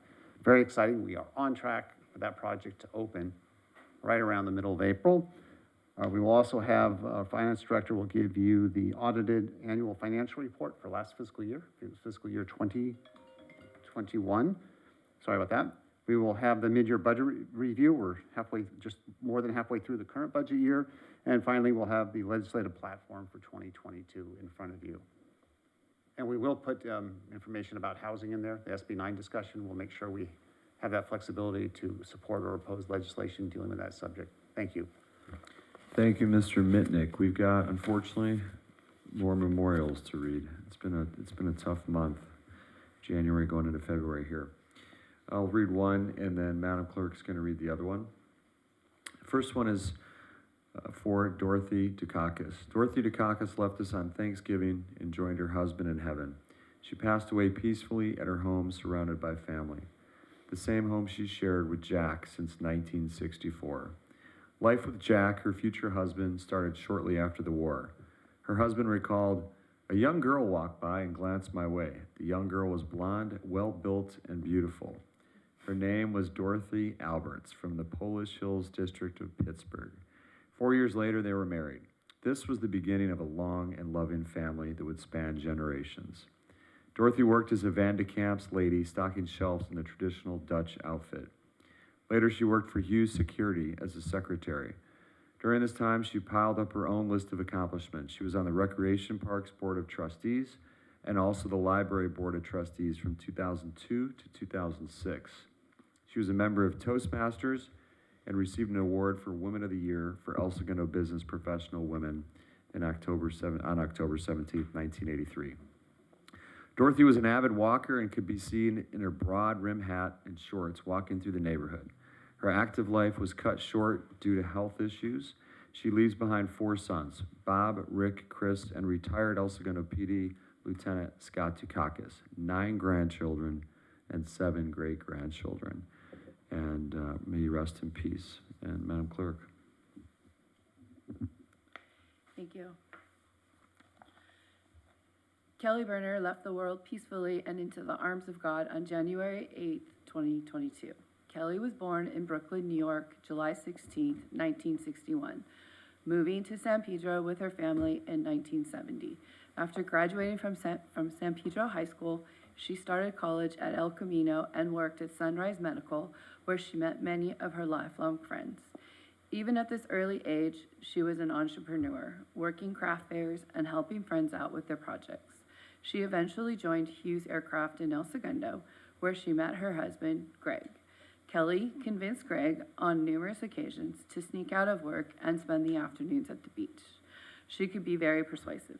Kelly and Greg were married April 30th, 1988, and bought a townhome in El Segundo on Main Street. The first two children arrived soon, Zach and Aaron. Kelly also started her first business, worth repeating, on Main Street, selling gently used children's clothing, toys, and equipment. Kelly completed her degree at El Camino and transferred to Chapman University just in time to move the family to New Jersey due to Greg's job. The family moved back to El Segundo in 1996, buying the family home on Maryland. The next three children came quickly, Catherine, Emma, and Ethan.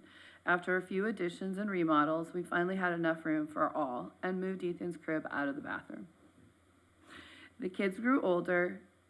Kelly turned back to her creative ways and started Kelly's Beachhead, or KBH. First doing craft fairs, a kiosk in the mall, a small spot at Tyler Surfboards, and eventually her own store on Grand and Richmond Street.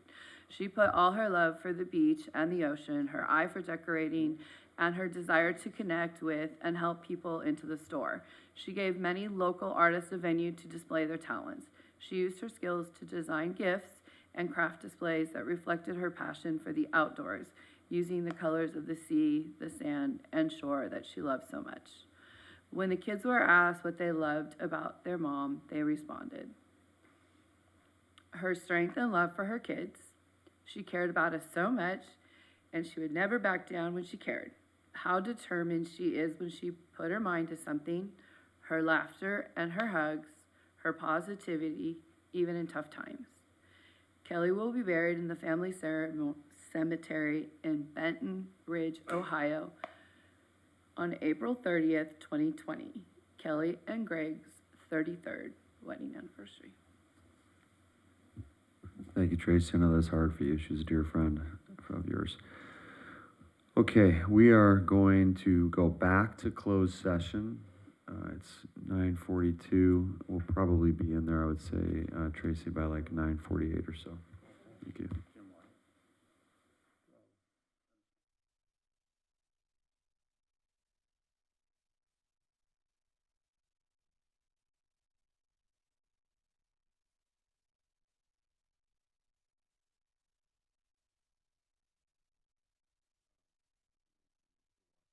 Apologies. We got word just today that our retired chief of police, who's also served as the interim city manager for, I believe, a couple of years, Jack Waite, passed.